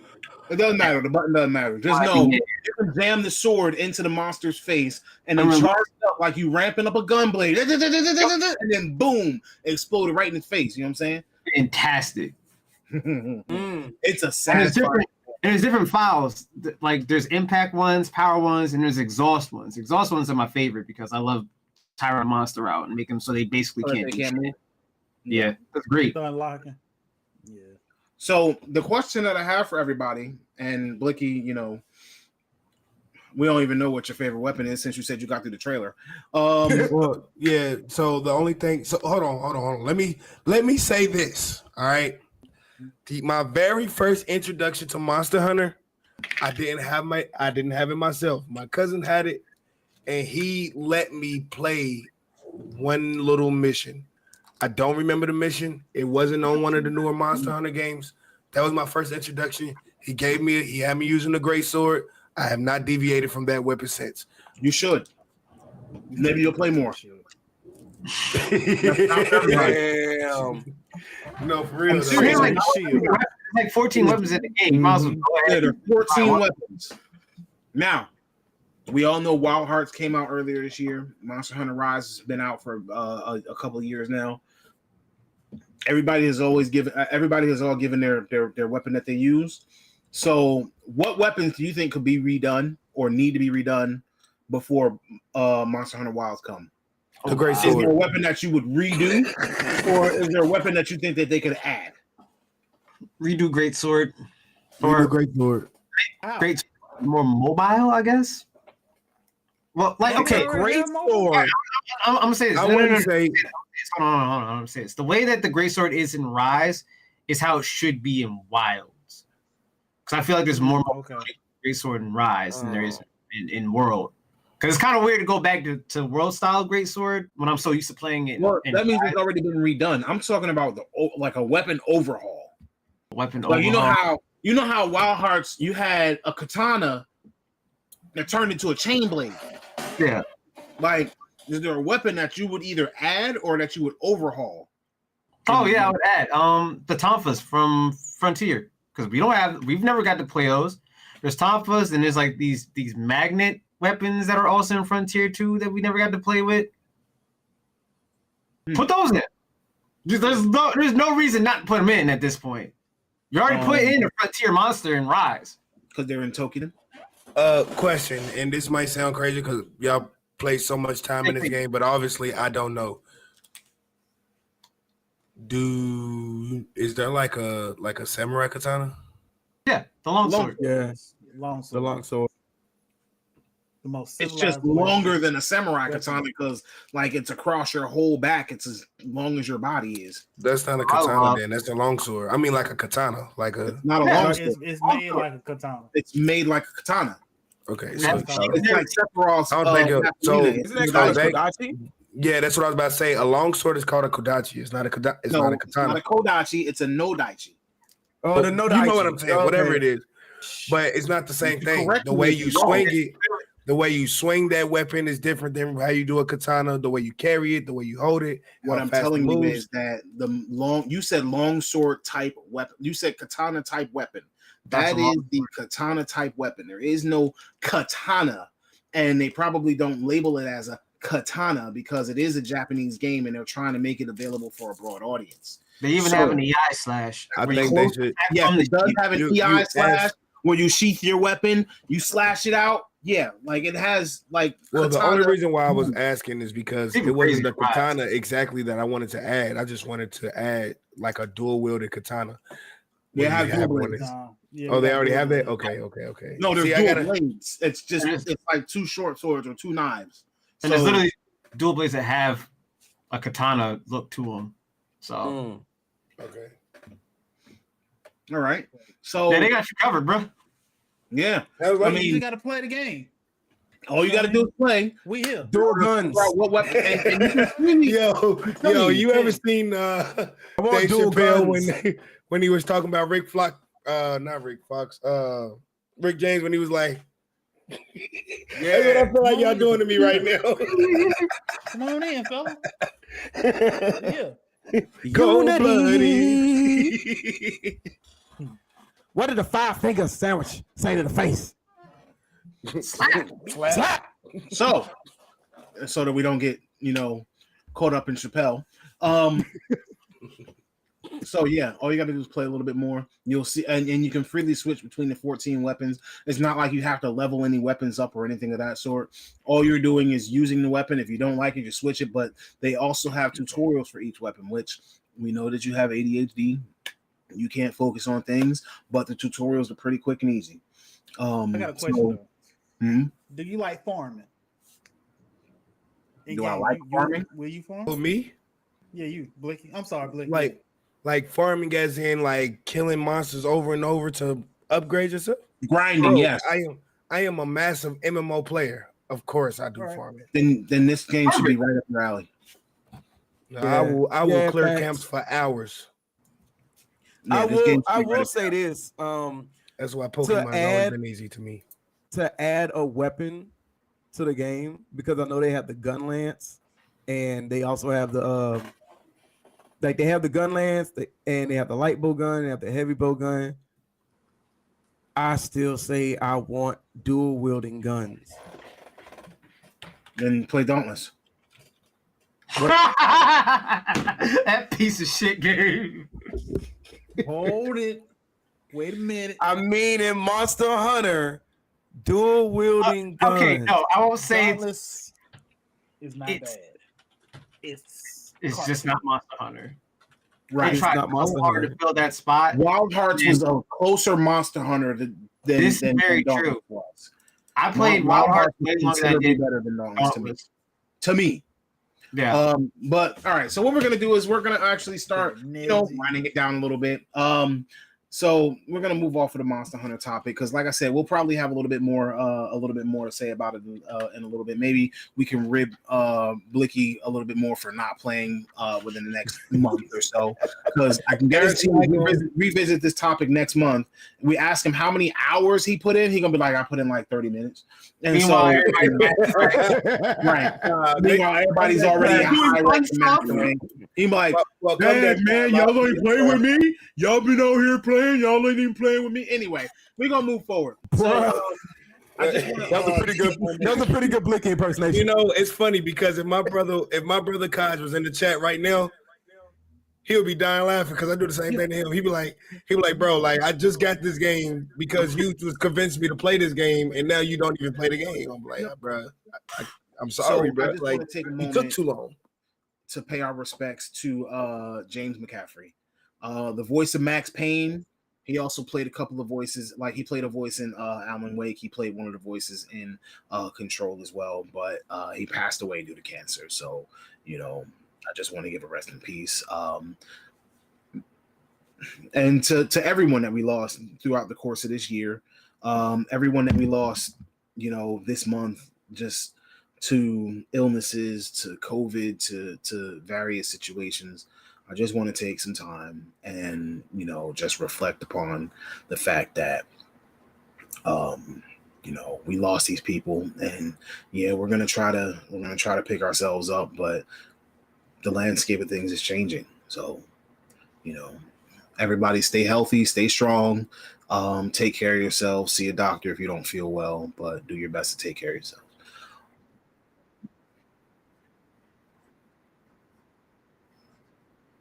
Check on them because it's them that's going through it, and the people that they're the closest to have to go through it with them.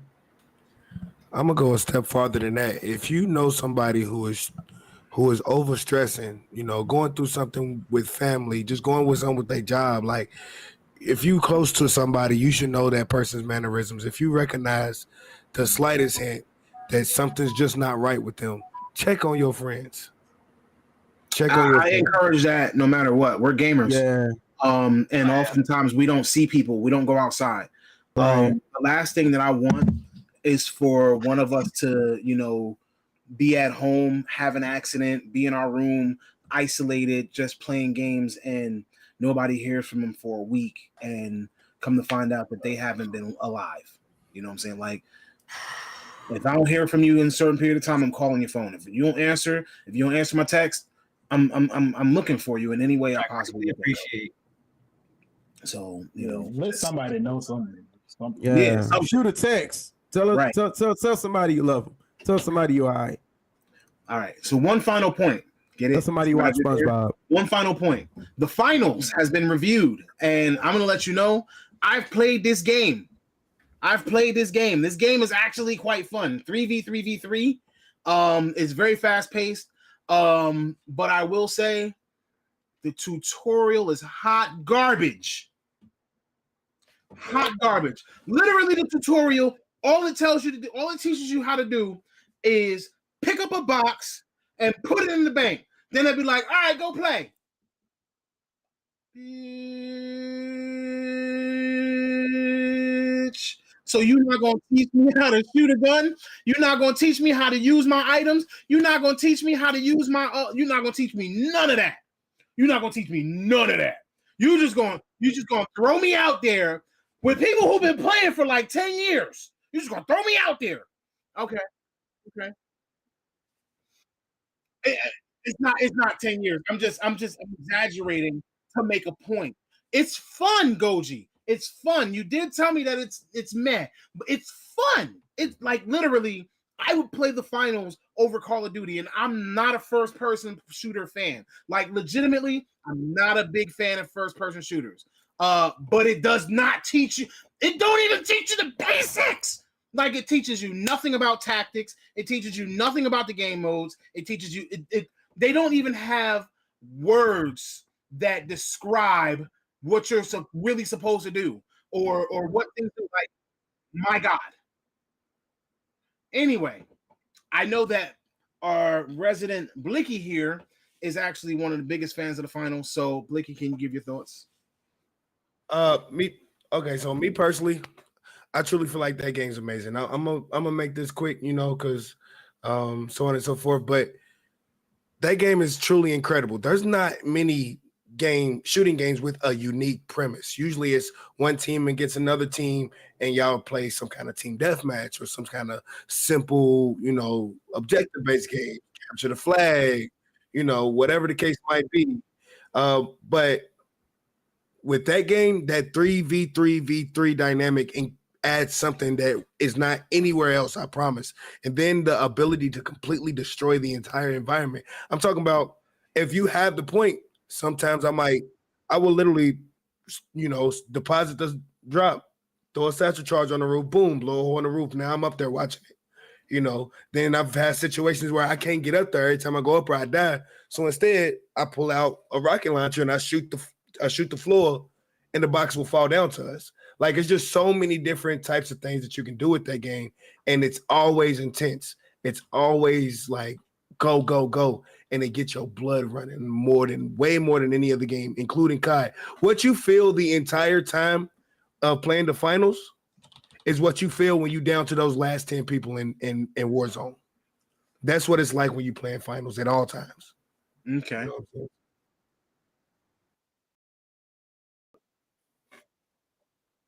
It does feel like you're on a game show, like legit, with the whole premise of like this team has to try to make the most money in this entire match and steal the votes from each other. And it's like, it's chaotic, but it's fun. It's really fun. I gotta try it. I'm gonna try it probably tomorrow night. Watch like esports wise, I would watch the hell out of this. Oh yeah. But yeah, I do want to. And they're probably going to be in esports. They're probably going to be teams that do it. I would not be shocked. And you know who's gonna play it on esports? T-Pain. Mm-hmm. But you too, of course. But Teddy gonna play it. Now before we wrap up, before I let Tone wrap up real quick, guys. For everybody who is here in the chat, we appreciate you being here. Make sure that you tap in on the links that we have posted in the start button chat. Follow the Discord, so on and so forth. That's all I'm gonna say. I'm gonna give it over to Tone there. All right. Thank you very much, Blicky. So, again, you see our resident Blicky. Now, I will definitely say I want to thank you all for coming to Start Button Live. We are actually going to try to wrap it up. It is 10:34, so, you know what I'm saying, we want to try to make sure that we stay on schedule. But now, I want to say this. If you enjoy the content, tell your friends. Like, we already see you commenting. Subscribe. Make sure that, you know, you support us in every way possible. And we're going to try to make what we bring to you as entertaining as we possibly can. Our entire goal is not only to keep this fun for us, but to keep this fun for you. And remember, if you have anything that you've been wanting to do, the only thing that you got to do is get started. Press the start button. Anyway, it's time for us to be out. So we wish you a good week. Peace.